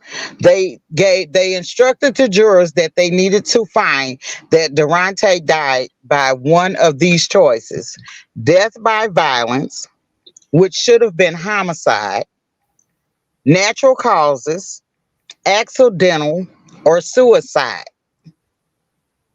So the jury didn't come back with a verdict in their favor. So they were pissed off. So they basically told us in a nutshell, well, we're still not going to do an investigation. It's still suicide. We don't care what the jury said. It's still suicide. Right. Right. So we go and we talk to the now prosecuting attorney, Michael Liggins. Michael Liggins plays he what he's doing is he's playing good guy, bad guy. He's the good guy. He's going to help the families. He's listening to I'm listening to you. Well, I'm going to do what I can, but I can't really say if I have enough information. So I said to him in one of our meetings in his office, Missouri has a law that states if you give anybody a weapon, a drug, and they're under the influence, which means that they're not in their right state of mind, you can be charged for whatever takes place with that person, be it death, crime, or whatever. You can be charged for that person, and the law states that it's like reckless. It falls under like reckless homicide. So Cody Gideon, who, according to their toxicology report, provided put a gun in Derontae's hand while he was under the influence of 650 plus nanograms per milliliter of methamphetamine. So Derontae allegedly committed suicide, shot himself. That would make Cody Gideon responsible for Derontae's death. according to the Missouri law. Michael Liggins, who is an attorney by law and the prosecutor attorney, told me that he was not aware of such a law in Missouri. If I could present him the law, he would take a look at the law. And I did just that. I presented him with the law. I printed it out and I took it to him. He acknowledged that he had it. And guess what? He still hasn't done anything with it because, according to him, now he doesn't have enough evidence to prove that. You got it in your witness statement. You got it from your witness. You got it from Nick Adams, who everybody states that Cody Gideon gave Derontae the gun. Cody Well, Gideon hold on. states he gave Derontae the gun. Well, pause. Just for a second. Because Cody Gideon did state that he gave Derontae the gun. But here's another way or another avenue because Zachary Graham says that the gun was his father's gun, who also still has not reported his gun missing. True. Which Missouri law states that you are So how did responsible. Cody Gideon get Zachary Graham's gun to give it to Derontae?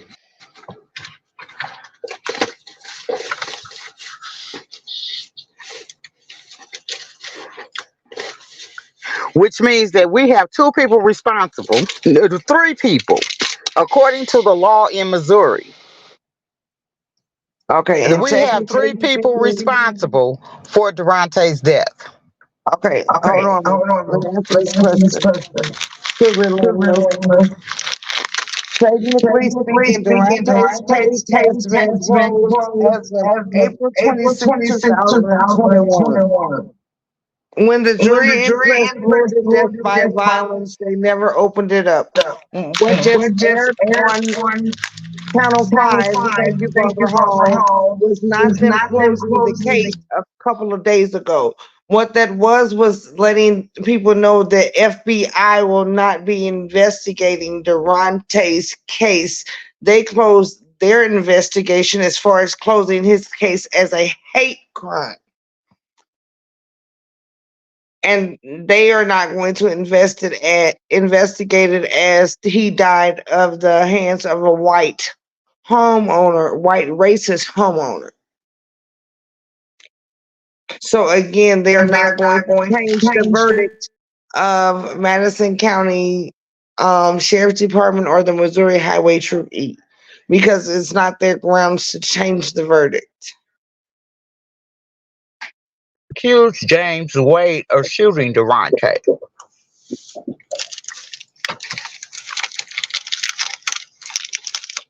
But he is responsible for what took place in his home. Correct. So that's what the other state.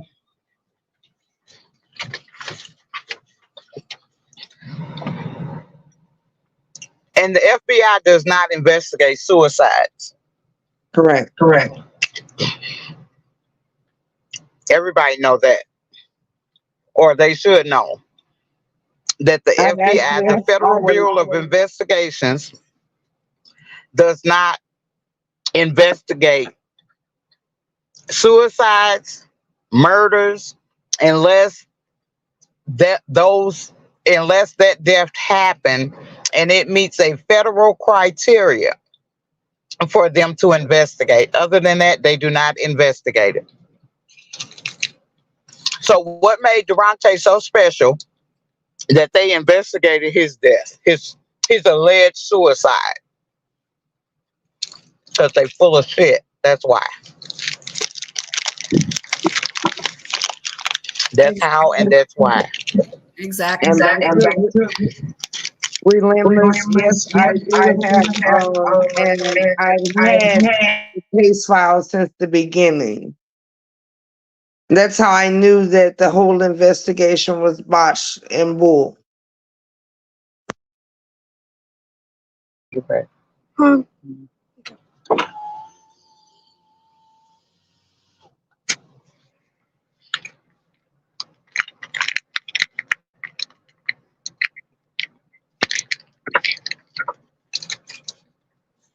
And then also for the people who are saying that they closed his case a couple days ago, the FBI will not contact the press to let them know their findings. They would have contacted the family to let them know the findings if that would have been the case.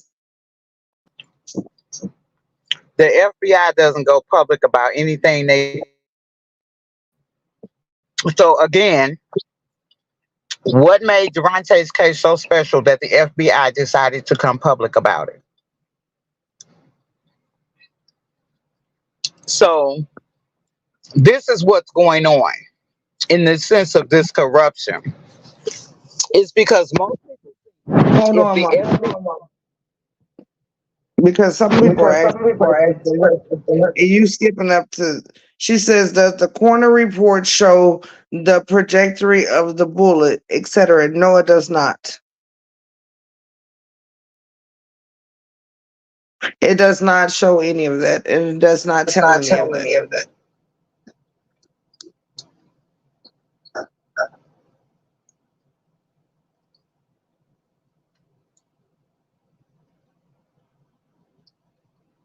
There was not a press conference ever held, Barbara. I don't know where we got that. There was not a press conference held. Associated Press is a newspaper who contacted the FBI for a follow-up story, and Channel 5 works with them, and that's how they got that story. That is the reason why they have no updated interview with the family on Channel 5 about what's going on with the FBI, because that's the story that they covered back in December.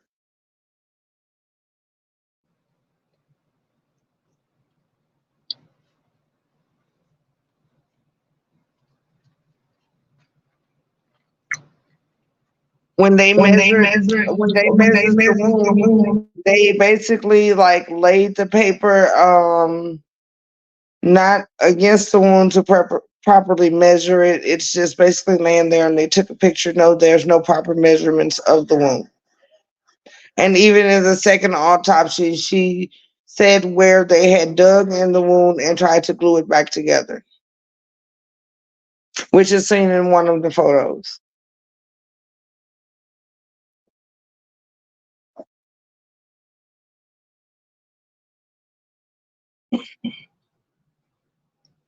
mind you, the gun that Derontae was murdered with or allegedly murdered with, it was a gun. It only had one bullet in the chamber and no magazine.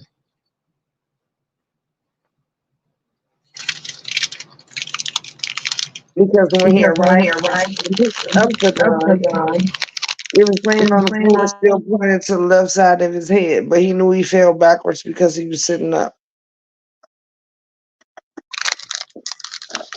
Well, if you fell, how's the gun still laying on the left side to your head? Well, according to Zachary Graham, he just laid down on the floor, took the safety off the gun, and shot himself. According to Scott Stolting, there is absolutely no way, no possible way. He could not have been sitting. He could not have been laying.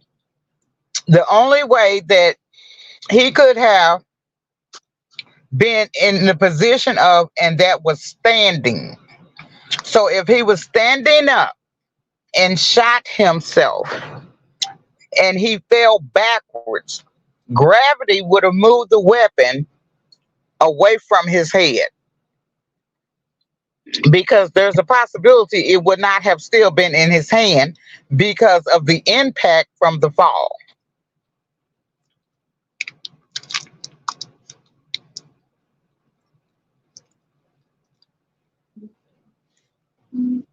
Well, but why is we've it never that seen you a are not, picture. Hold up. you as the, because you're going to say what I'm saying, but you as a trained officer, when you arrived at the crime scene, even if when James took you upstairs, and the arriving officer being Deputy Adams, when James Wade took you upstairs and showed you where Derontae's body was located, why did you pick up the bloody gun? Because I'm sure you had your bare hands and you picked up a bloody gun with your bare hands and take it to your car instead of not doing proper protocol. Me, as not even being an officer, I have not been to a police academy. But when you arrived at that house and they showed you where the body was, you were then supposed to back up, not touch anything, clear the house from all people, close it off until your backup arrived. Why did that not happen? But remember at the coroner's inquest when he dumped the gun out of the bag on the table with gloved hands on, the gun was in a plastic bag. He said he was not going to pick it up and show it because it still had blood on it. This 3 months later. But the night of the murder, he picked the gun up with his bare hands out of a pool of blood, took it to his car, and secured it.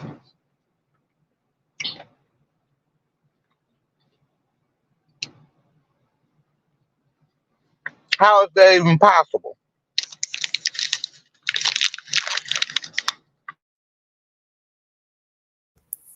I found it weird that he had to take the gun and secure it when he was already supposedly been laid after unaliving it, right? Right, he was That he didn't was make any already sense. deceased. Yeah. Correct. So therefore, like I said, when you walked in the room and you saw him laying there, Mm-hmm. you, even being a trained officer, should have never entered the room At all. because he was laying still. You saw that he was dead. Even if being that James could not see in there, when you being a trained officer, you shined your flashlight in there. You being a trained officer knew that it was a dead body. You knew to make everybody and anybody go outside and seal it off and ask for backup if they were not there. Yep. Yep. Because once you entered the room and you touched everything, you have contaminated in the evidence and the crime scene. Definitely. And once you remove that gun, you have tampered with the crime scene. Yes, definitely. And then, like, normally if they say, oh, we have to secure the gun, is because you're securing the gun from danger. That means that that person could possibly shoot you, right? Right. So if he's already laid there and they already told him he's passed on, right? So why are you Correct. securing the gun? Are you securing it from the person who did it? I'm just Correct. saying. Just saying. Let me see. She said forensics should have been done first. Exactly. No, the gun is not missing. They said they have a picture of the gun. If you guys want to see it, I'll show it to you. Give me 1 second. And You guys go ahead and talk. I'm just going to show them the picture.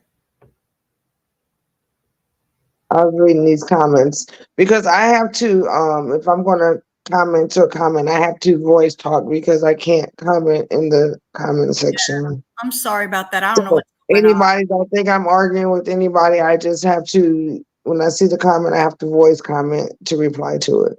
Right. All right. Let me get this. I'm going to make it bigger because it's too small.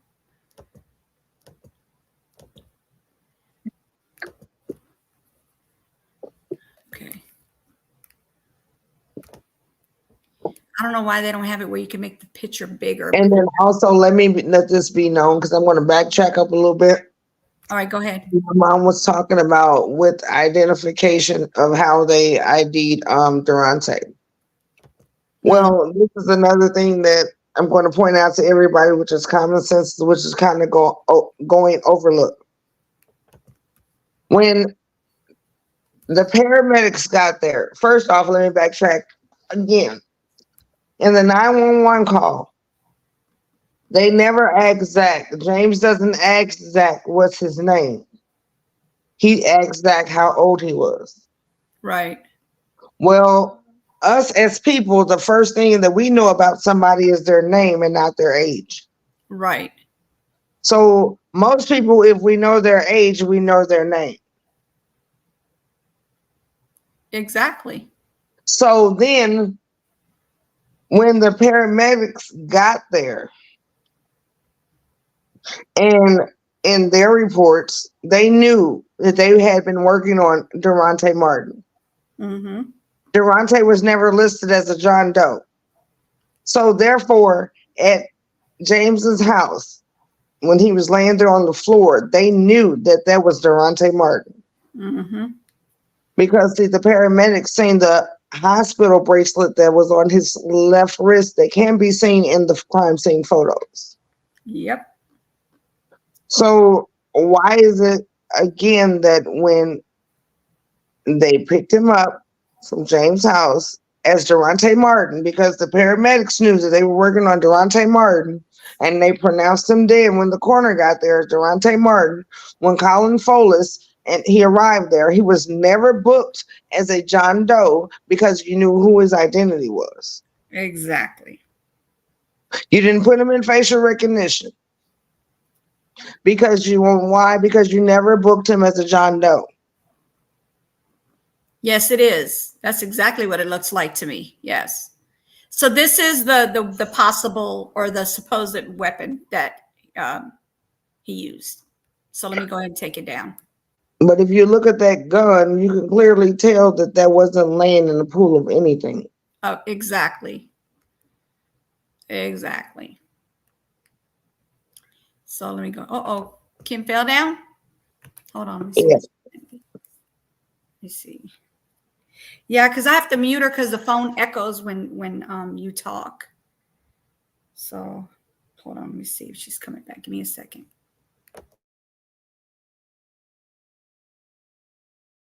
Yes, this is the gun that he said that was pointed to the left side of Derontae's head, laying in a puddle of blood. Mm-hmm.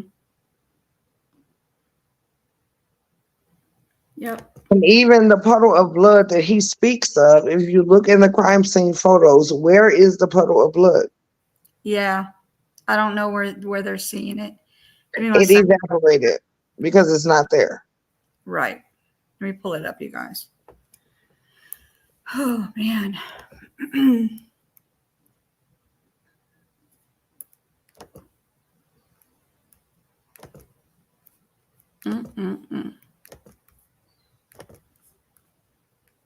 Sorry, Kim, and I have to mute you because it echoes every time I leave it open and she's when Erica's talking. Sorry about that. Yeah, sorry.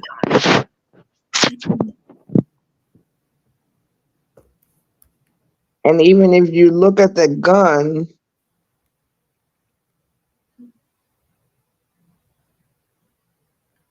I'm gonna put it back up. Give me a second.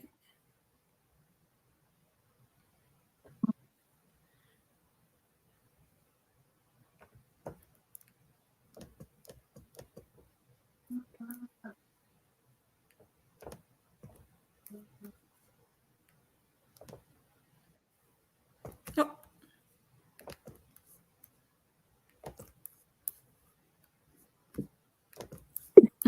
ain't nobody, wait a minute, I'm not even finna laugh because whoever said this, they think like me. You're correct. But the blood markings are on the inside right of the gun. But it was laying to the left, remember? Right. That makes no sense. There's a lot of stuff that doesn't make sense on this case, y'all. There's no blood even on the handle of the gun. Nope. Why is there only blood on the barrel? Exactly. And a smear. And then think about it. Look how red it is.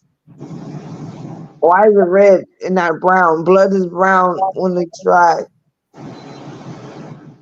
I don't care how bright your light is. Why is it red? Right. I'm trying to bring it back up.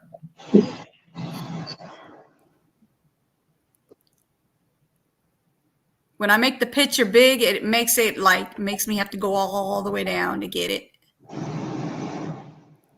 Hold on, y'all. I'm bringing it.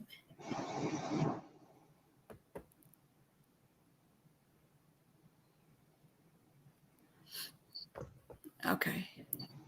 He was right-handed, and his right hand was in a cast. And he was shot in the left temple on the left side. Okay, so look at that. That's all I see is it like right here. And the rest of it is all scratched. It's almost like it's an old raggedy. You know what? I have a question, and I forgot to ask you, Kim. Was that gun considered registered, or did they find like it wasn't registered to anybody because they should have had it registered to somebody, or is it an illegal gun? Well, they never told us that part either. Mm. But in the Zach Graham's reports, that says that he said that the gun came from his dad, Mm. and it was supposed to not have been a working gun. So that's why they gave. Yeah. Wow. Lord have mercy. Mm-mm-mm.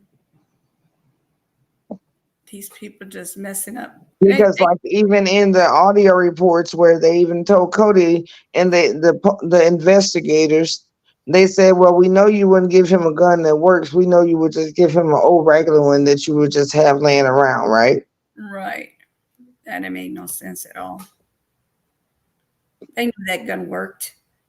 It's just it looks like an unmarked gun is what it looks like to me, like it's illegal to even have it around. And from my understanding, wasn't it illegal for him to be around guns? I'm talking about James Wade. I'm not sure about that part.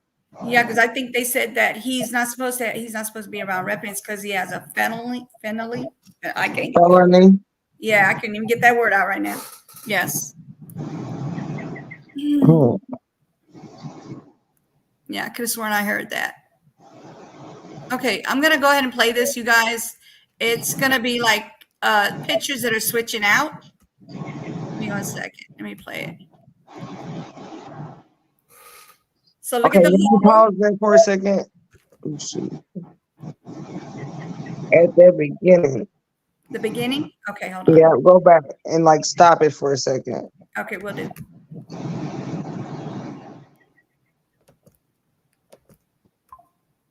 Okay, pause. This picture here is their living room. Derontae was upstairs above this hole. Mm-hmm. So basically, before this hole, or there's a floorboard in between the ceiling where Derontae's body was laying. Right.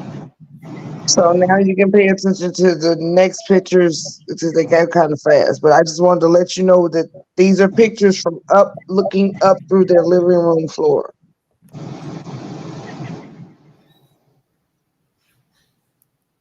That's the same hole as just close up, y'all. And if you guys notice, look at the blood. See what I'm saying? How it just looks like circles. It doesn't even look like it came from a direction in any way.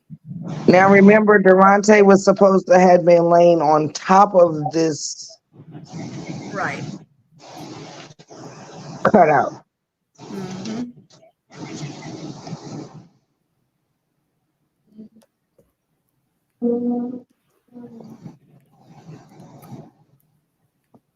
Look at the perfect circles. I don't get this part. But on top of that cutout, you have a body that has been laying there. Right.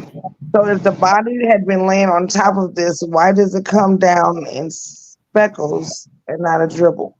Right. And then Why look, is it not running on those beams versus splattering on those beams? right. Look at this one right here. It's all nice and white. There's like not a drop of anything on it. Correct. Crazy. So therefore, there was not a bloody piece of drywall. Right. So these are the steps to the room, his room, and then to the closet. That's the closet. And then that's where you go through this room right here, through this door. This is the closet. And then there's another door to the attic. Okay, pause just for a second. No, it's not. Pause just for a second on that picture. Now, this is the bedroom. They are standing inside of James's bedroom.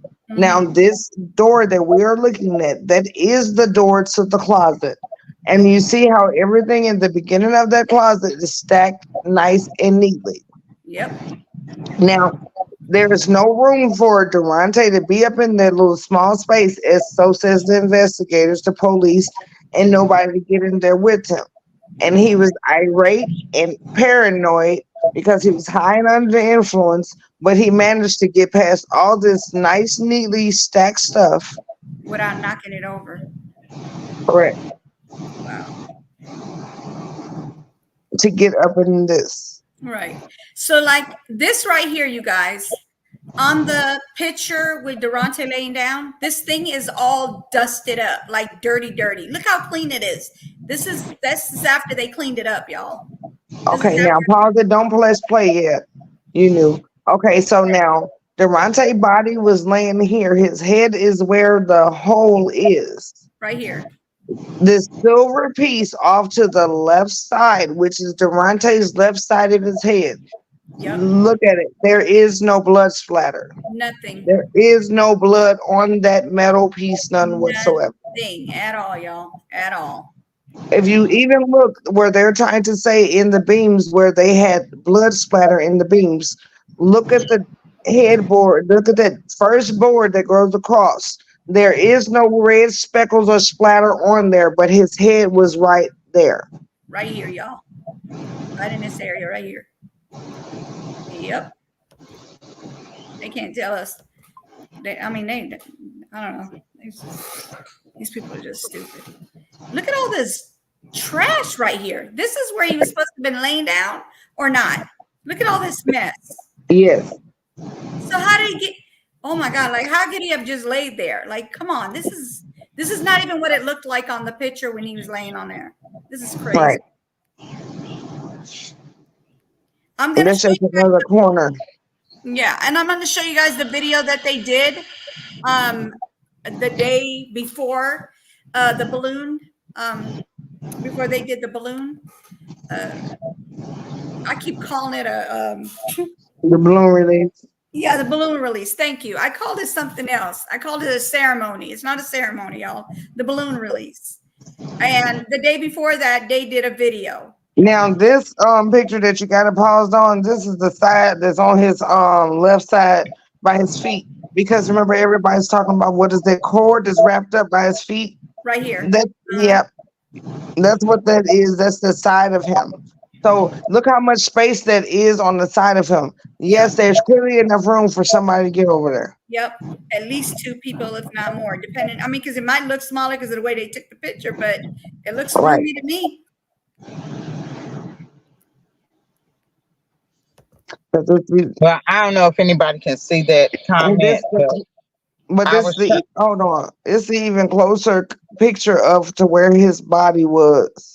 Right. And his head is right up, like right there. Yep. No blood anywhere over here at all. And over to the left side is where that metal thing is. There's no blood there. Nope.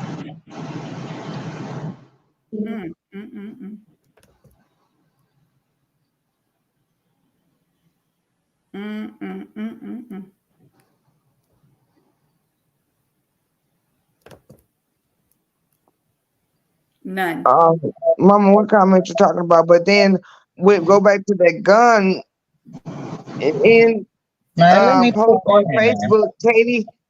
Carrie says that they gave them all their guns back. So if they gave them all their guns back because they knew that he shot himself, how do you have a gun in evidence? Yeah, that doesn't make sense either. And what else did they not give you? That's Derontae's. That's kind of strange to me as well. If they're going to close the case, they should have given you everything, all his stuff.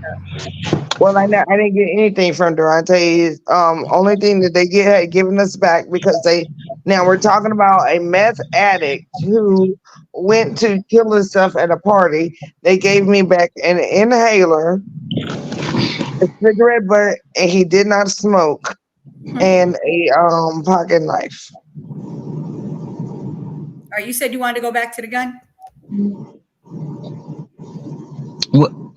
Well, I was trying to say that if anybody was interested in going to see more crime scene photos, then you can go to the Justice for Derontae Martin page on Facebook, and Yes. the photos have been posted there.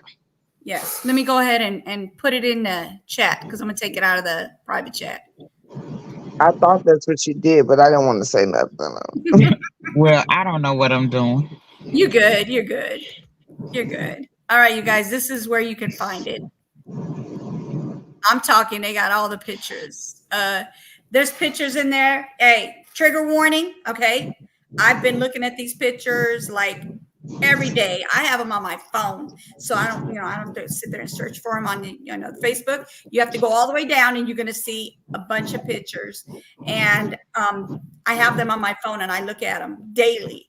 I look at them to see if I could see anything that I missed the first time, the second time, the third time. I look at them all the time. So I'm just going to let you know, trigger warning, there is pictures that are explicit. Okay. Please be careful going in there. Just Yeah, saying. very, very graphic. Yes, very graphic. And there's witness statements as well. Yes.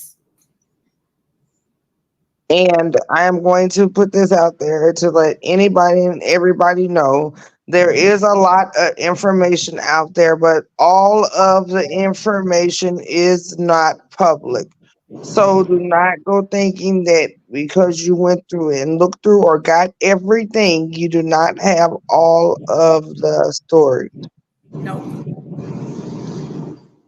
You don't. You definitely don't have a lot. I mean, you guys, there's a lot of stuff that you guys are going to have to learn later on. But right now, we're just kind of slowly letting you guys, get a little more information at a time.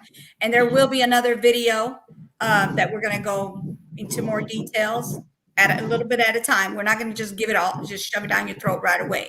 We're just going to let you know. Maybe you guys could think of something. If you guys could think of something, if any way that you can figure out somewhere that they can get help from, that'd be great. I mean, anything that can help, please do, drop it in the chat or drop it in the comments, wherever, like, help yourself.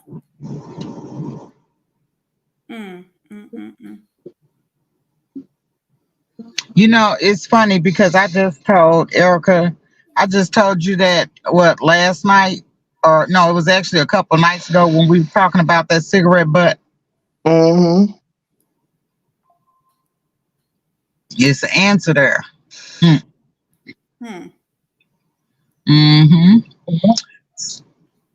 So, now, okay, so Relentless says, yes, crime scene doesn't match a suicide. Absolutely. I don't know what your profession is, but I know that my profession is not that I'm trained in any form to be an investigator or police or anything, but even I can see that crime scene is staged and that is not the actual crime scene where Derontae was murdered. Well, I always ask myself this, and I tell everybody this. Why is it that? Can you please I'm send? going to Go ahead. say everybody, because everybody that I come across, and I tell Derontae's story too, or they come across and they read it, they figure from what they've read, they see murder. They don't see suicide. But why is it that only Madison County Sheriff's Department and Troop E are the only two entities in this whole thing that see suicide? Because they don't want to go against themselves. Right. Definitely. Well, because as I said in the beginning, let's go back to Missouri protocol. And anybody that knows anything about if it's an accident on the highway and it's a fatality, when they remove the person from the accident from the scene, they take that person to the morgue. They do not take that person to a funeral home. Right. So my question is, which I know the answer. Okay, but They pause because it goes back to what I said is because remember they did not know who he was. So Yeah. that's more of the reason why he should like have went to the funeral home and to the morgue. Now continue. so why is it that Derontae was taken to Foley's funeral home at four, he himself said he picked Derontae up at 4:10 a.m.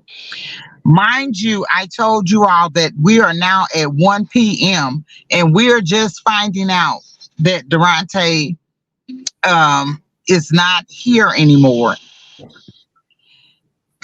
I never received a death notification, and Derontae is at this funeral home. But mind you, now that I'm even talking about this, when I gave the dispatcher, she asked me the correct spelling of his name. Mm.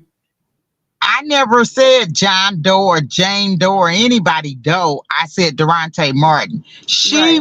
found him as Derontae Martin. Correct. So again, why was he at Foley's funeral home? He should have been at the county morgue because his family had not been notified, meaning that his mother had not been notified because that was his next of kin. Mm-hmm.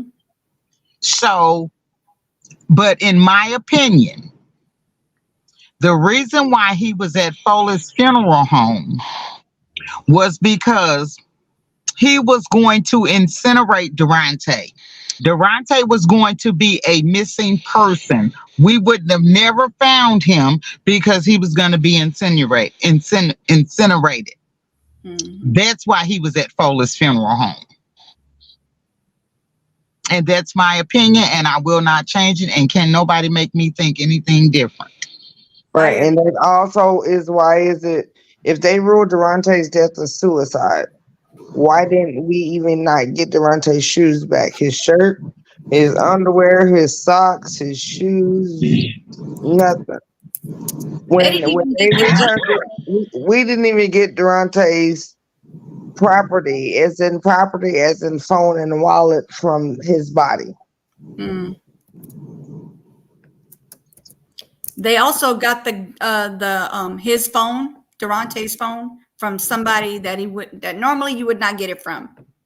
Tell It him was how. the same boy who picked him up from the house, Eddie Leaps.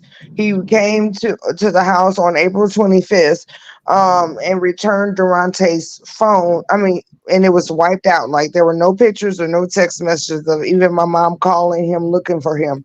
They were none in his phone whatsoever. So we got to asking around and see why Eddie deleted the phone.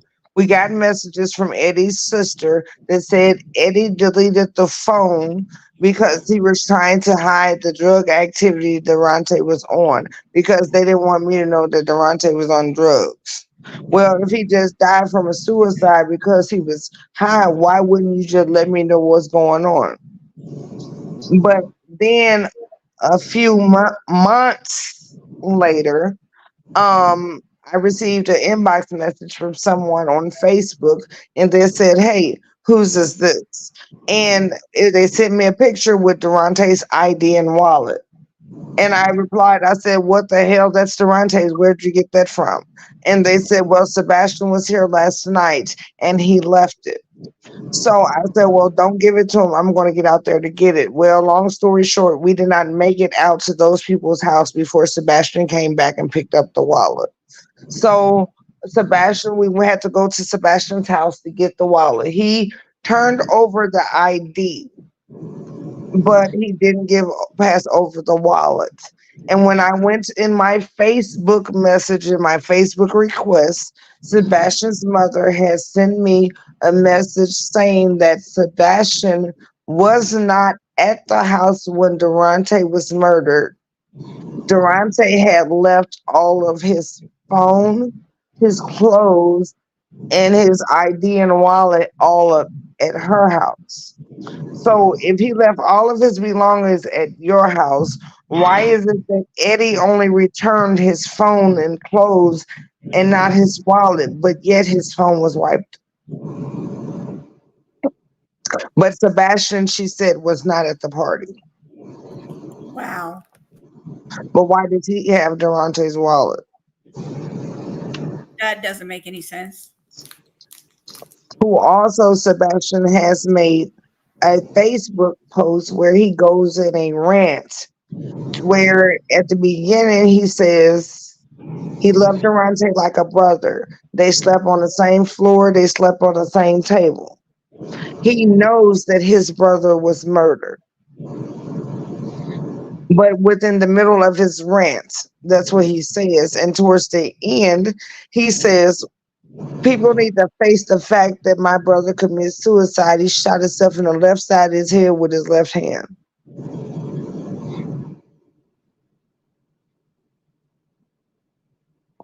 So then that alone will raise questions. You said your brother was murdered, and in the same status, you says that he committed suicide, but you were not at the party. So how would you exactly know how he have done it to even make this comment in this rant? Exactly. And again, what are you doing with his property? Wouldn't you have turned it over?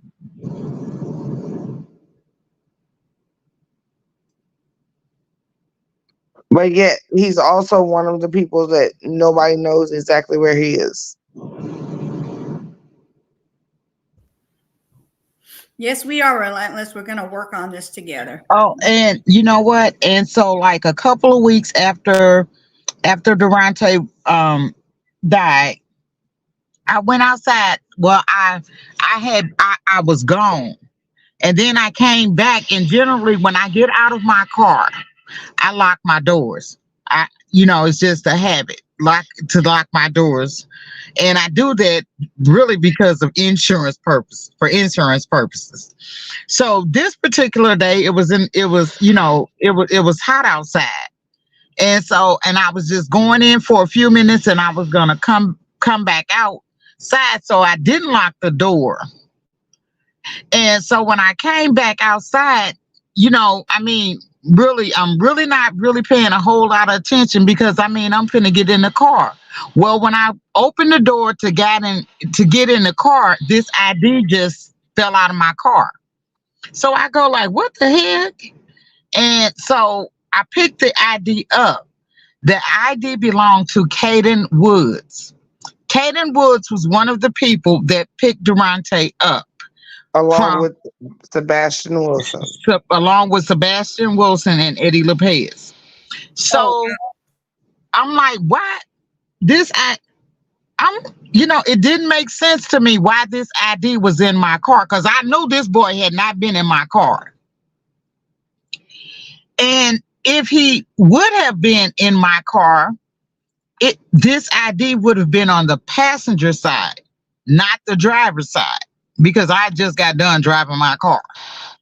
So to me, somebody, I don't know who, can't say who, but to me, there was an indication that somebody was letting me know that he was implicated. yep. There was a connection for this ID to be in my car. So they were telling me Caden Woods was involved. And they put this ID in my car. No, Relentless, they never interviewed any of them. There is no statement from Caden Woods, Eddie Leeds, Sebastian Wilson, none of those guys. Nobody that picked up Derontae from the house. They never went and talked to any of those people. Even though we have let them know that Eddie said that he did not go out to the party. Mm-hmm. The pastor heard the gunshot at 2 o'clock. But Eddie says that he made it back out to Fredericktown to pick up Caden Woods at 2:30. And I said, well, if you were out there at 2:30, why did you leave Derontae out there? He told us that he left Derontae because he couldn't find Derontae because he had left with Zach. And then pay attention to the 911 call. It came in at 3 o'clock. But Eddie says that about 30 minutes later, that's when they got the phone call that Derontae had been shot, and they were already back in Farmington.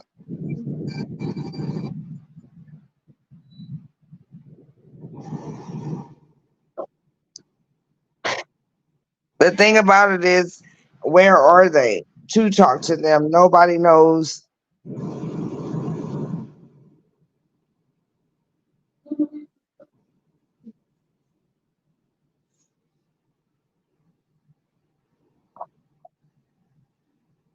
The main key players, like I've been telling them, the only person in the whole scenario that nobody is missing and has gone missing is James Wade. Everybody else, nobody knows where they are. The people in the party, they don't know where they are. Where's Cody Gideon? I don't know. Where's Eddie Leaps? I don't know. Where's Caden Woods? I don't know. Where's Sebastian Wilson? I don't know. Where's Bobby Boone? I don't know. Oh. Where's John Paul? I don't know.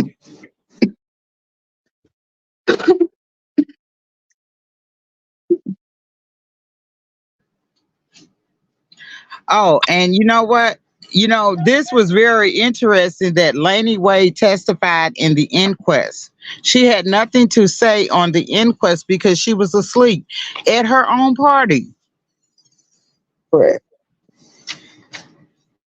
I think everybody was sleeping over there except for Derontae, as far as they're concerned.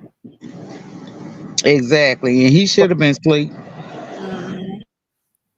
All right, so I'm gonna let you guys listen to this. It's the I don't know if that's considered it's like they're talking to the police, I believe. Give me 1 second. And it's online, the channel 4. And it says what happened to Derontae. So if anybody want to go listen to it, you can. All right, so I'm gonna let you guys hear it. He wanted to know if we was gonna come out there, if we'd come out there, ask what we was doing that night, if we want to come out there and kill some. And I was like, no, and he said, well, do you got a gun? I said, I'm a convicted felon. I can't have no guns. I said, but these two guys got guns, and we are going to be sitting home guarding our own property just in case we need to. And he said, you sure you don't want to come out? Your name's being brought up in that too. They might come out there. It'd be better if we was combined forces. So did you hear what I said? What I was talking about, Erica? He just said he was a convicted felony.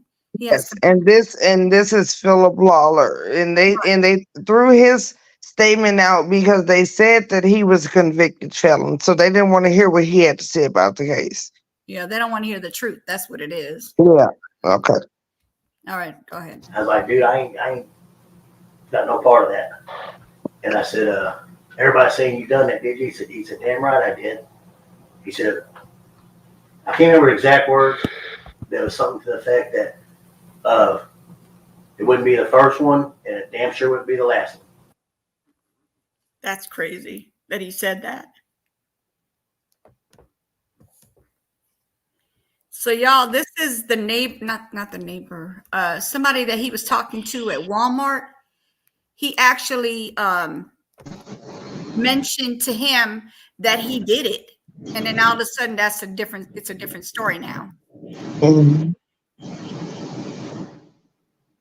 Hold on, I'm getting ready to get there. I'm trying, y'all. I'm trying to get over there. Oh, so look at this. James Wade's polygraph. Yeah, he's getting a polygraph done, even though polygraphs don't even take them in court anymore. But it's not really the polygraph; it's the questions that they ask. Mm-hmm. Go ahead, you can tell them what they said. I wish they had. They said they do, and actually, like you can play that part. It's did you kill that man? Did you know that man? And did you shoot that man? It's never Derontae Martin. Right. That's a one with Zachary Graham. All right. So this is Zachary Graham, you guys. Listen to this. There's 3 parts on Wait, this. before you play this, Zachary Graham is the boy who there, and all the witnesses say that was the only person in the room with Derontae. Right. Here we go. You're not in trouble. And you guys listen to the detailing. You know when people detail a lot, like they tell you step by step, every little step, you know they're lying because they got to make it seem like it's real, but it's not. We know you didn't do anything. We're not asking you about that. We just need to know what happened. I mean, you were there. I mean, and you're a witness. You're not a suspect. You didn't do anything wrong. So we just need to hear the story from you. Can you tell us? I ain't gonna say about it. Why not? I'm tired of hearing it. It's a bunch of bull. Everybody's. I don't know the purposes behind it. It's pissing me off. I agree. My friend shot himself in his head. Yeah. Right in front of my eyes. All right, here's another part. Hold on. This is part 2. This is all I'm saying. And after that, I will sit in silence. It's not bothering me a bit. Cody walked over to my house, woke me up. I fell asleep. Look. He said, "Hey, Derontae's got a gun to his head." I just rubbed my eyes. I said, "Do what?" And at that time, we're already walking over to the house. I jumped up real quick. And he stopped me at the door. He said, "Just in case you didn't hear me," he said, "your friend Derontae has a gun to his head in Jimmy's closet." Okay. Didn't say another word to him. I took off running upstairs, opened the door, pointed my flashlight at him, and he's standing with open eyes. 15 minutes, I tried talking to him, probably somewhere in there. I don't know, begging, crying on my knees. Somebody, please call somebody. I don't know who to talk to about it. And then he shot himself. That is all that happened. Was he standing up when he shot himself? No. Was he sitting down? Was he laying down? And did he say anything to you when you were talking to him? Not a word. He didn't say He nothing. just stared at you. Blank eyes. That's it. Was he standing up? Was he sitting down? Was he laying down? Just tell me. But this doesn't have to be this hard. It really doesn't. Yeah, like I said, the same thing's gonna happen. I'm just saying. No, you're making I'm gonna have to it pay difficult. $2,000 again. This Don't worry about I that. am. It doesn't, I'm but worried it about doesn't have that. anything to do with this. Yes, it does, because It has nothing to do with it. Nothing. Okay. That's in St. well, Francis if County. this wasn't going on, I wouldn't be picked up on a warrant right now. Okay, this is part 3, y'all. He almost told. He said, "Yes, it does have something to do with this." I know, right? He stopped himself. He got the gun somehow. I couldn't even tell you how. And about halfway, I'm not even gonna say halfway because I couldn't tell you. But he pulls the gun away from his head, and Derontae, what are you doing? Can I come wrap my arms around you, talk to you, at least give me a hug? I'm not trying to, you know what I mean? And he takes it off safety, and literally the second he takes it off safety, he points it right back at him and shoots himself in the head. Yeah. So that whole time, you know what I mean? That's the hardest part for me to do. Absolutely. I agree with you. I could have saved him the whole time. So if you guys heard what he just said, he said supposedly he was fear of his life and that's why he didn't try to grab the gun from him or anything, right? But listen to what he said. He took off the safety. So that means he had enough time to get that gun from his hand if he really wanted to, because it was on safety. That means it was secure. And then he let him go ahead and put it, take the time to take it off of the safety and do this to himself. Come on now. You know this is a bunch of lies. Come on. There's no way. Allegedly, we have to say that. But I think it's what it is. Well, you know what? Okay, listening to exactly what he's saying, so he says that and they're leading him. Actually, he's probably reading something that they gave him as well. But however, he says to him, was he laying down?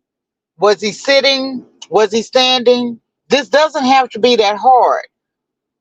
Just tell us, he was laying down. So you're telling him to say, because that's what it comes down to, is that he's telling him to say that he was laying down. So he says, yes, he was laying down. Well, if he was laying down and further back, because at first he says he didn't grab the gun from Derontae because he didn't want him to shoot him. Well, you never check if this gun was on safety or not. So, I mean, I don't know. I don't know anything about guns, but I'm going to assume that he would have been able to see if that gun was on safety or not. But rather than being on your knees, standing, crying and begging, if somebody is my friend and they are threatening to do something to themselves, because I love my friends. Right. My friends are my friends, and I love my friends. So, you know what? Rather than to allow my friend to harm themselves, Mm-hmm. I am going to do something to make sure that we were both safe. Now, if he's allegedly standing there with a gun to his head, I don't know exactly how long it would take to get the safety off of a gun. But in that split moment, you had enough time in that moment, because now, mind you, Derontae only had one hand. Right. He only had one hand. Mm-hmm. So he got the gun in his left hand. So he's taking the safety off the gun. He only got one hand that he could use. Right. You had enough time right there to tackle him, Right. bring him down, and get that gun. Now remember, he's also right-handed, so that means he would have struggled a bit. So he did have enough time to grab that gun from his hand. If he Well, no, first off, you had enough time to go out the house and go across the street to wake up Zach, right, but you didn't call the police. right, right, exactly. So that tells you right there. Look at that. I mean, there's so many holes in this case. It's not like they're catching the grandma and the mom are catching everything. Like they know they've been through this for for the 3 years that it's been going on. They're catching a lot of things that not any of them are over there trying to catch because they're not trying to catch. That's why they're not catching it. I mean, we can see it with our own eyes. Like a blind person can see most of this stuff that they're seeing. Come on now. How do they not see it?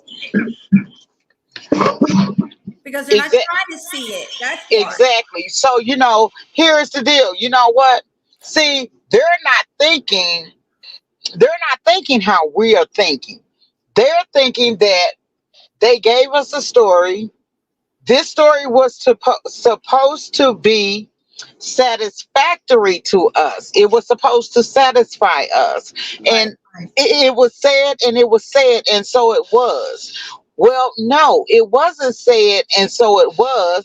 So now we have questioned every step. And it gets even better because now you are now making us prove a third time. You are making us prove a third time that this was murder. Right. So now, when we prove this a third time that this is murder, now we have the corrupt prosecutors, we have the corrupt coroner, we have the corrupt medical examiner, we have the corrupt sheriff, we have the corrupt officers, we have the corrupt FBI agents, we have the corrupt whoever else that they conjoined with to help them. All of this because, see, you all are going to have to answer for your every stroke of that pen. You're going to answer for that. But this time, we just have to be thorough enough that, as I said, you cannot, because there is no other way. There will not be a loophole for you to crawl through. You won't be able to change the narrative of this story. You won't be able to change the outcome and say that, as Michael Liggins says, well, suicide falls under death by violence because it's a suicide, but it's still a violent death. I mean, but in the next breath you say, well, we just can't go ask every juror what they meant by that rule. Yes, you can. It was only 6 of them. Exactly. When You you can't want to go talk to choose, 6 people. right? So now proving, and they're just, and I'm going to remember that because hearing that, he said that he took the safety off the gun. Well, Right. they didn't think about the fact that Derontae only had one hand. Exactly. When they told him to say that lie, they didn't think that he only had one hand. And then this is not even his dominant hand. So he was doing a whole lot with his non-dominant hand. Exactly. Wait I a know. minute. Wait And a minute. Hold he's on, under Paul. the influence. Hold on. Paul. Is Deputy Adams say standing on rafters because there was no floor? Right. So He was I in have midair doing all this extravagant stuff, y'all. right. I have a pow pow and it has a safety on it. I have to use both hands to do mine, and it's a 22. Yeah. So a 38, come on now, it's probably even harder to do because why would they make it easy for kids to be able to undo the safety? They're gonna make it hard for the kids to not be able to do it. So you do need 2 hands. So what are you holding it for him while he does it? Come on now, like what's really going on here? But you know what? Okay, so now the with that, so they said, so actually when you look that weapon up, it's a 380. But Okay. then they also have like a 38. So I actually talked to a couple of people, Right. which I want to talk to an expert. Okay. So really what they told me was, okay, so the 380 versus the 38, which are 2 different calibers, but the 38 has more power behind it versus this 380. This 380 was manufactured in like the early 90s, and it's a heavy weapon. It's heavy. Mm-hmm. It's not lightweight like the ones are made today. Right.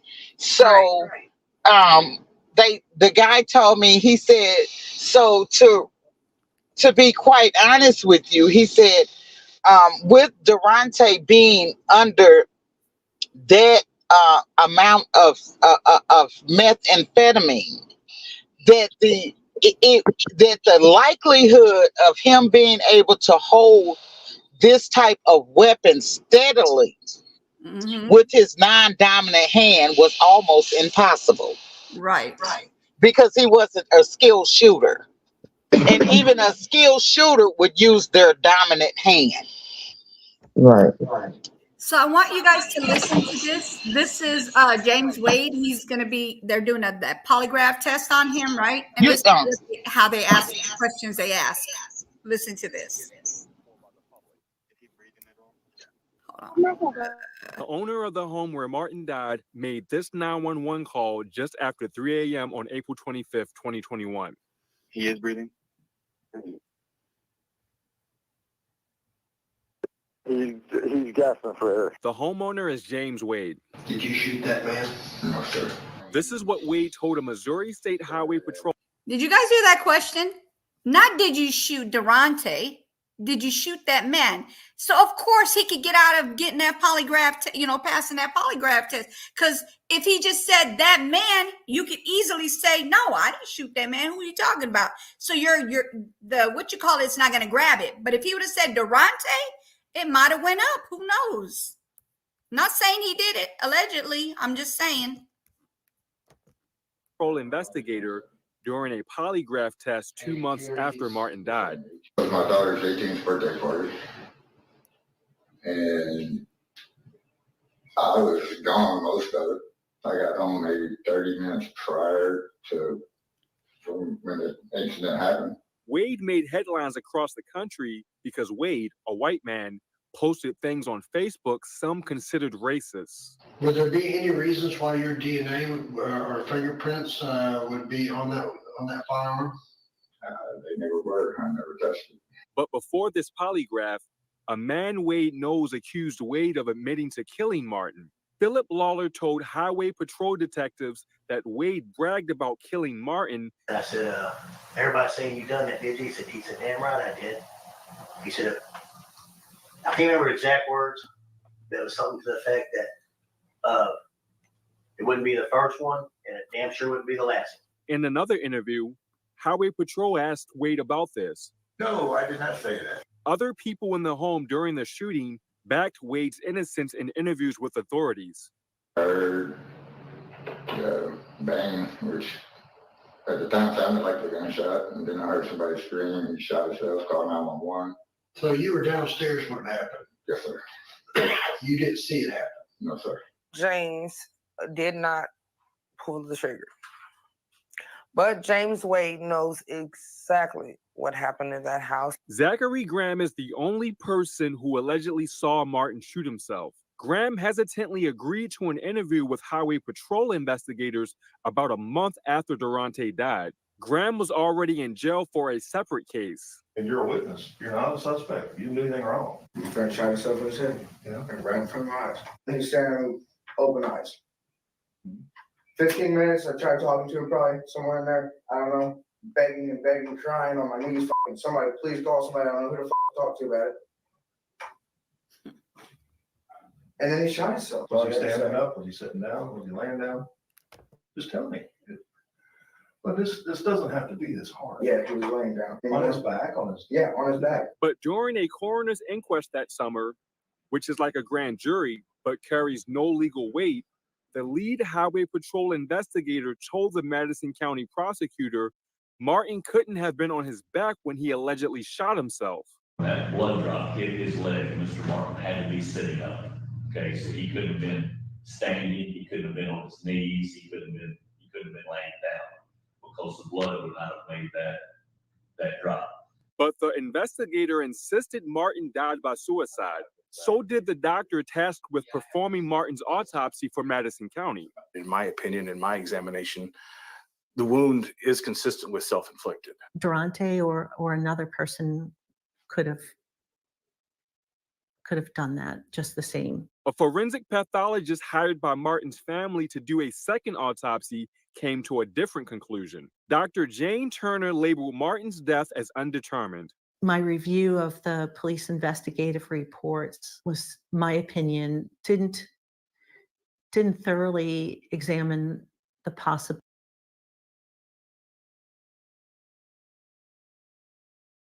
Did you see the other side of the gun and see how clean it was? I'm gonna rewind that part. You guys, look at this gun. It is so clean. It's shiny clean on one side, and the other side is all nasty. Forensic pathologist hired by Martin's family to do a second autopsy came to a different conclusion. Dr. Jane Turner labeled Martin's death as undetermined. My review of the police investigative report. Look, okay, see how dirty it is right here? Watch this. Look at the other side of it. Look how clean that is. How do you get blood on one side and not the other? That doesn't make any sense. And didn't thoroughly examine the possibility of another person's involvement in one form or another. Toxicology reports showed meth and marijuana in Martin's body, enough to make Martin erratic, both say. But certainly someone provided methamphetamine to the young man. Someone provided a weapon. Zach Graham is currently in a Missouri prison for meth trafficking. Graham testified at the coroner's inquest that he didn't know how Derontae got drugs. Mr. Martin had a lot of methamphetamine in his system. Do you know how he got that? He had marijuana in his system. Do you know how he got that? Graham's record also shows 2 charges for marijuana possession in 2020 and 2021. Even if it was not an arrest for Derontae's death, there should have been arrest for the drugs, the underage drinking, giving somebody a weapon under the influence. This is what the man who gave Martin the gun told investigators after Martin's death. He said he felt, unsafe. Well, you feel unsafe. There's a guy sitting right here on my little camp thing or stool thing. William Cody Gideon, who lived with James Wade at the time, told Highway Patrol he offered Martin his gun. But even if Derontae did shoot himself, you are responsible because you said he was high and you gave him the gun. Gideon didn't show up for the coroner's inquest later in that summer. This William Cody Gideon here, when he was subpoenaed, he was not present. You took my grandson. You took his future. Martin's grandmother, Kimberly Lotz, lives in Park Hills, Missouri in St. Francis County. It's where Martin grew up and played football for the local high school. The pain is still there. The hurt is still there. Kimberly continues to push Madison County authorities to hold someone responsible. There is nothing being actively investigated currently. Michael Liggins wasn't Madison County prosecutor when Derontae died. Liggins replaced Dwight Robbins, who left the position in 2021 after not filing any charges after the majority of the coroner's inquest jury said Derontae died by violence, which excluded suicide, according to directions read to the jury at the beginning of the inquest. I don't know what it means either. The fact that it says death by violence does not exclude suicide. The CDC includes suicides and violence. Our statute, Missouri statute, the only place it's mentioned includes suicide as violence. No one First Alert 4 contacted could definitively explain what death by violence means.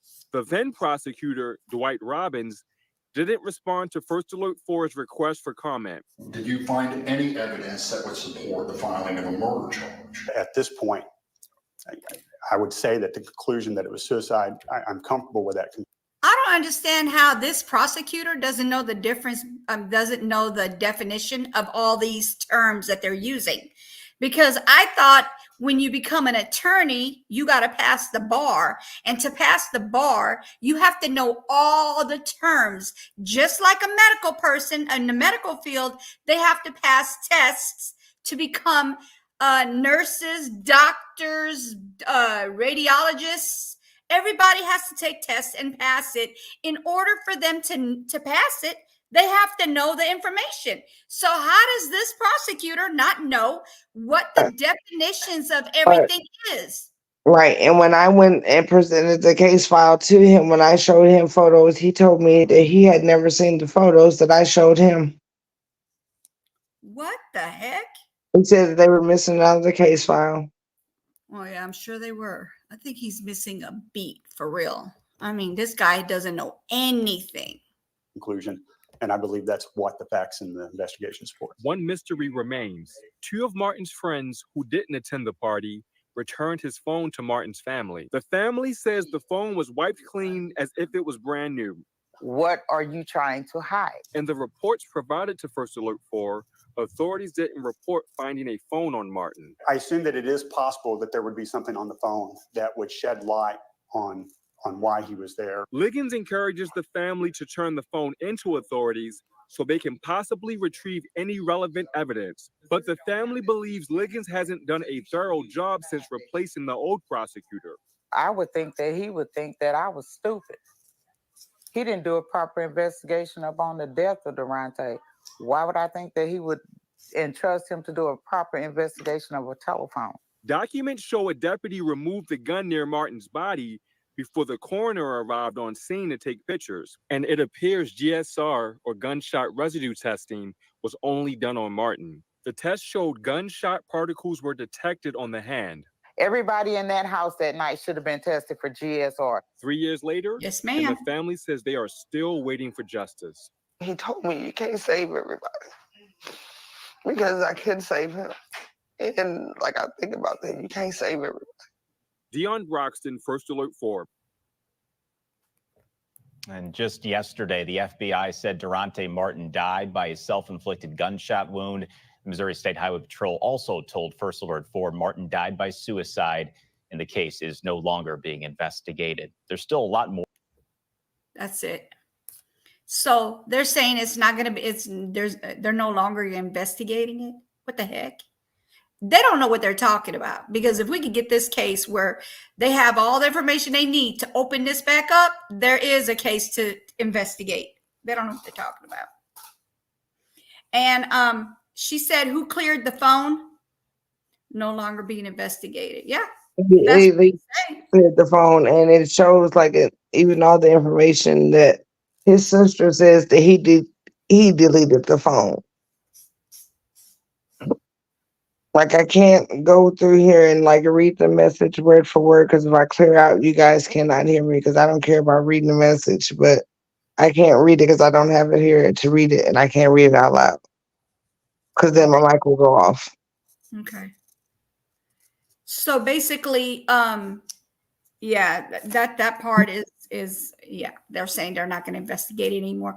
But if that case gets reopened, oh, you're going to have to investigate, or you're going to all be getting charged with something. Every last one of y'all. Right.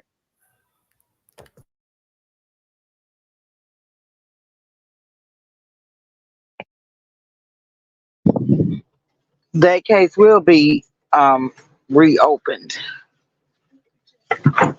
Yes, it will.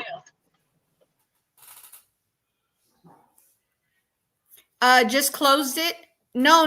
I think it's so the day before the balloon, they did the balloon thing. See, I can't even get that. I always say ceremony, y'all. But anyway, when they were doing that, putting the balloons up for Derontae, 3-year being unalived, right? Yeah.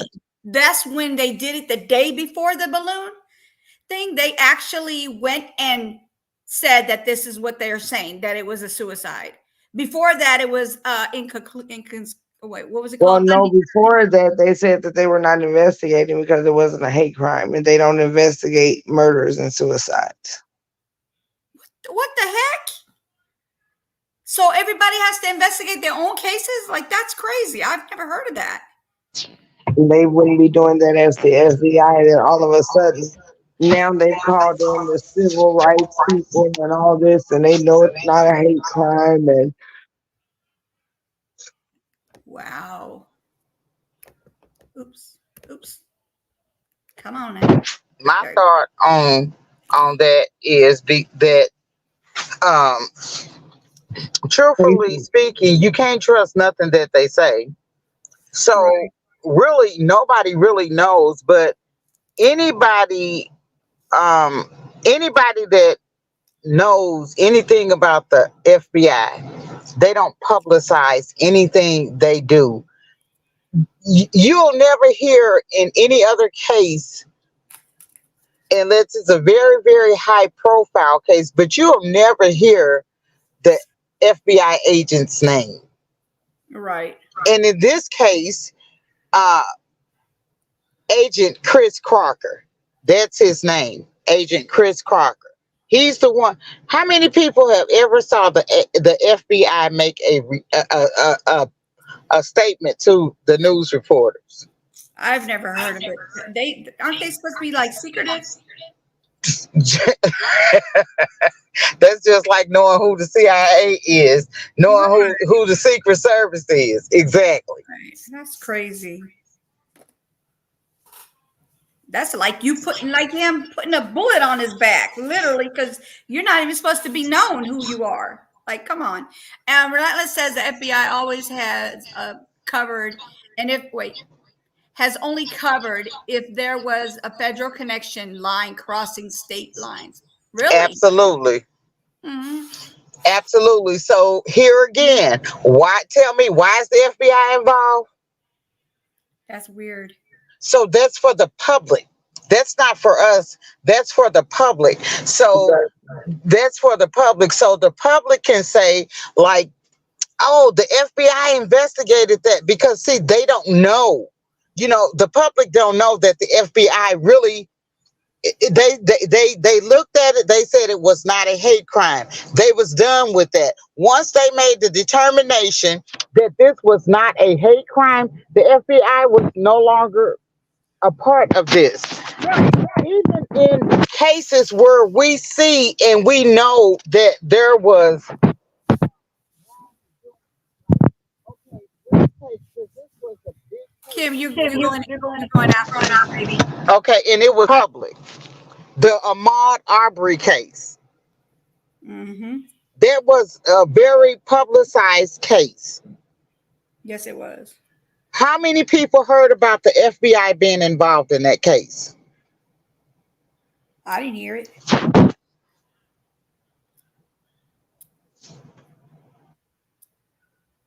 Uh-oh, she fell off. But the FBI in Poplar Bluff he contacted the Associated Press to let them know that Derontae case was being closed and it was a suicide. That's crazy. She also said the advocates can help reopen this case if you can show the coroner's report shows something different. We have. Yep. How can they say that they did show you? Why they didn't show proof because they didn't do the forensics. Right. I mean, this has been boggled from the very first day, y'all. And what they're trying to do now is because with Jan Turner, she first said that Derontae was shot from 2 to 3 feet away. So then once she seen another photo, she said, well, now after seeing this photo, he was shot a little closer, but it's still not self-inflicted, but he was shot closer than I initially thought. So now they're saying that she revised her statement and saying that he shot himself because it was closer. No, that's not what she said. Wow. Okay, I'm back. Yeah, I'm sorry. Yeah, So they're definitely covering somebody's butt for sure. They're doing it. okay, so I'm back. So first I gotta crack a little joke here. Okay. You know what I told you, how they listen in on our phone calls and then so they want to distract your phone call because they want to get you off the line. Yes. So they playing with my phone call. They playing with my phone right now. So they keep knocking me off, but you can't shut me out. You can't shut me up. You can knock me offline, but you can't shut me up. Because I'm keep coming back.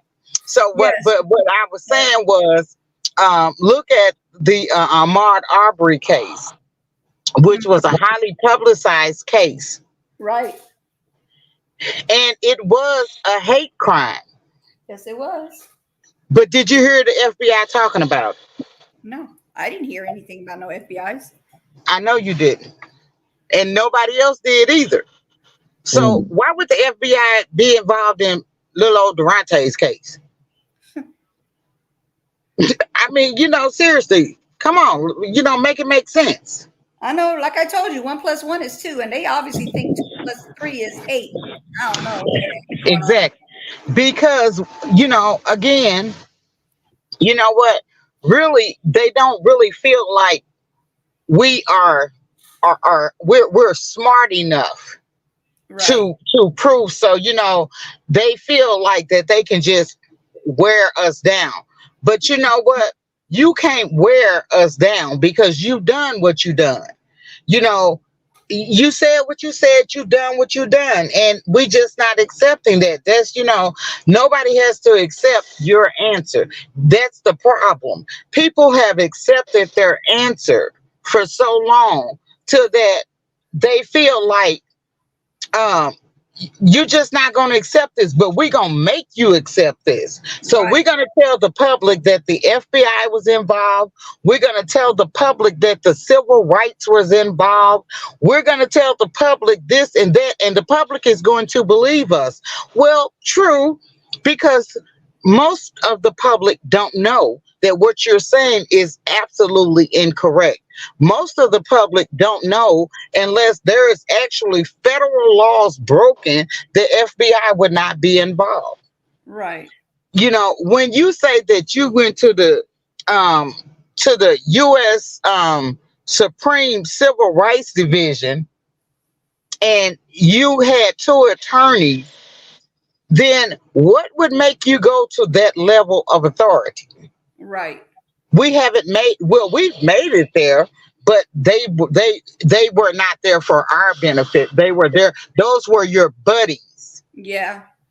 But now let's get the real U.S. Supreme Civil Rights and Human Rights Division involved, and then you're gonna find out some things. Yep. For real, for real. So that's all that this is about. See, this is about your buddies being involved. Mm-hmm. You know, because everybody got a buddy on this level or that. Yes. They just try to So make themselves seem bigger than they are. That's all. absolutely, but see what they fail to realize is that they they underestimate the power in the unity of people. Mm-hmm. That's what they're doing. They're underestimating the power of the people. Yes. And here you made a grave mistake here. Yep. You know, because really you should have just done the right thing and made the right arrest. Right.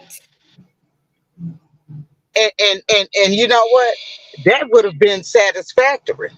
Right. Because if you'd have done your job and made the proper arrest, then you know there would be nothing else that we can say because you've done your job. Right.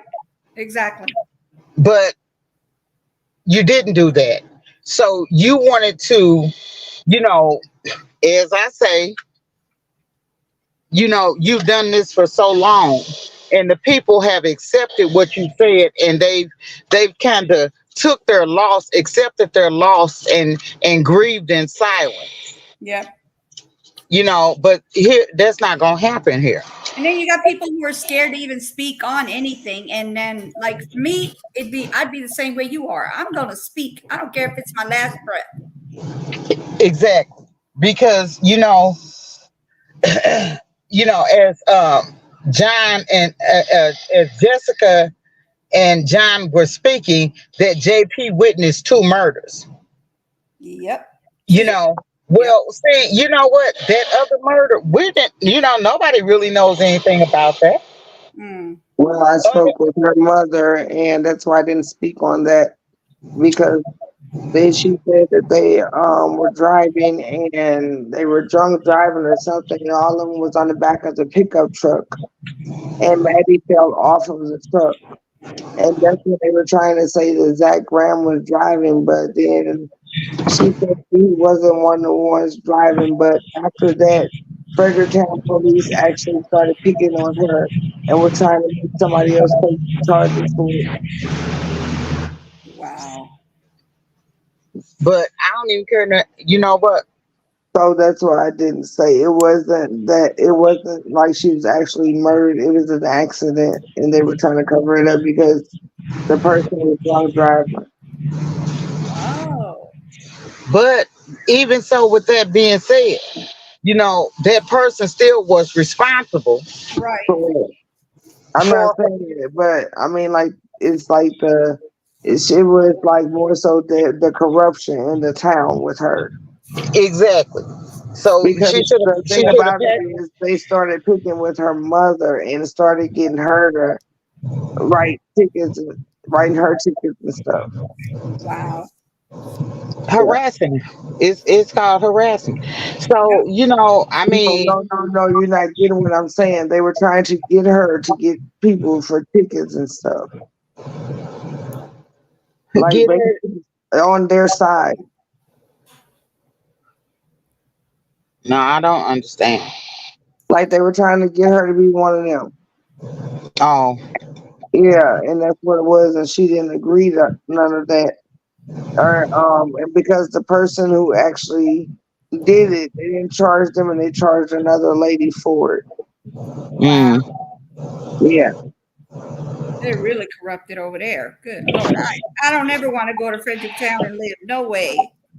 You I'd rather be a bum on the street than to live in a place and get a nice house over there. That's crazy. Exactly. Yeah, story went. I got it in a text message somewhere. Well, you know, all I'm gonna say is that you know there is power in numbers, and you know we gonna continue on, and every statement that they wrote Mm-hmm. is going to be broke down. It's going to, as I said, the pen and the paper is powerful, but you know what? There's a pen and paper powerful than the one that they use. Period. I agree. I agree. Yes, at Relentless, every death, unless that was old age, and they might be suicides, we don't know. But every death that was is actually a murder is ruled suicide. My colleague be by Russell Deaker. Same coroner, Yep. same medical examiner. It's either a suicide or a drug overdose. Oh, by the way, Erica, I looked up on the thing for the corner, and then it shows the same number as the one in the funeral home, and it shows the same person. Yep. Polis. So that means he's wearing two hats. So instead of him doing the right thing and taking them to the coroner's Medical examiner. He's bringing them to the funeral home. Correct. crazy. Correct. Which is not is illegal because if there's a John Doe, they're not supposed to be at your funeral home. Right. They're supposed to be at the coroner's office, at the morgue. Right. And then to me, as far as I know, from watching CSI and watching 48 Hours and all that, they go to the morgue. They don't go to the funeral. The family gets to pick the funeral home. They don't get to pick Well, first of all, I work at a nursing home. I am a med tech. I am a CNA. I have worked with dead people. When those residents die, Yeah. they are not even allowed to leave the nursing home until the family is contacted. Right.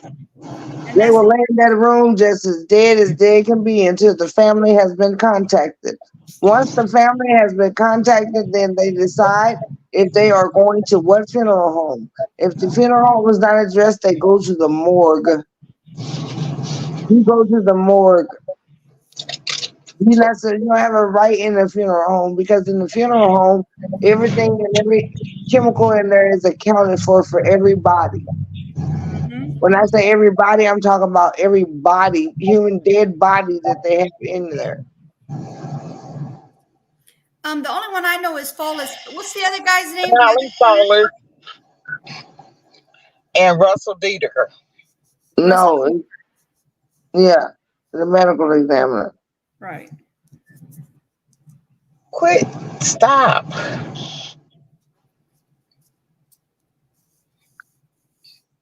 Okay.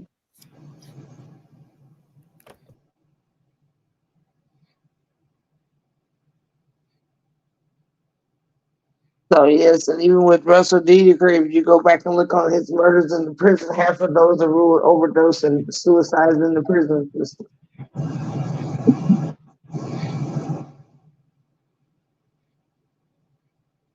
Where is it?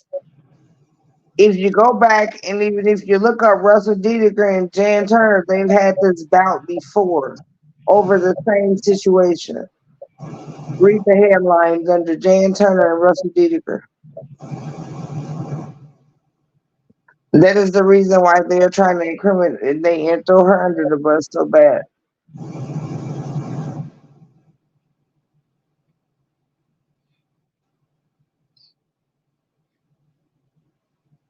Well, looks like we got some information today, didn't we? Yes. Yes, we got some information. I couldn't spell D. I forgot how to spell his last name. I was gonna put it in the chat. Oh, Deiter.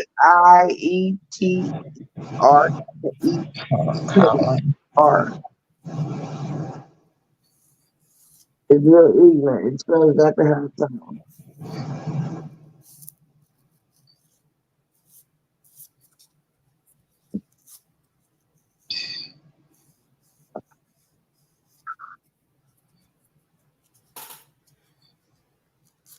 Dieker.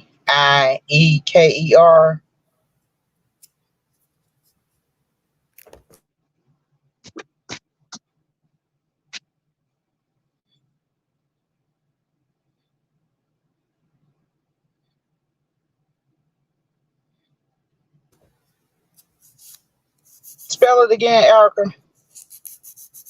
Diekter. Deticker. It ain't no T in there. Dedeker. Well, you got it right then. Because every time I spell it, how I spell it, come up. But there you go. Ain't my name.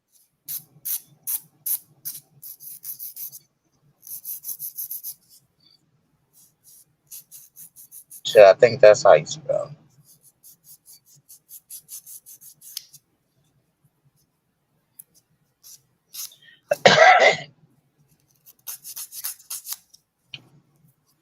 Okay.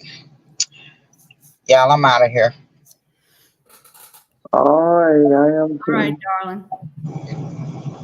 Thank everybody for coming on. Thank you all for your information. Thank you all for your support. Yes. Thank you. Thank you.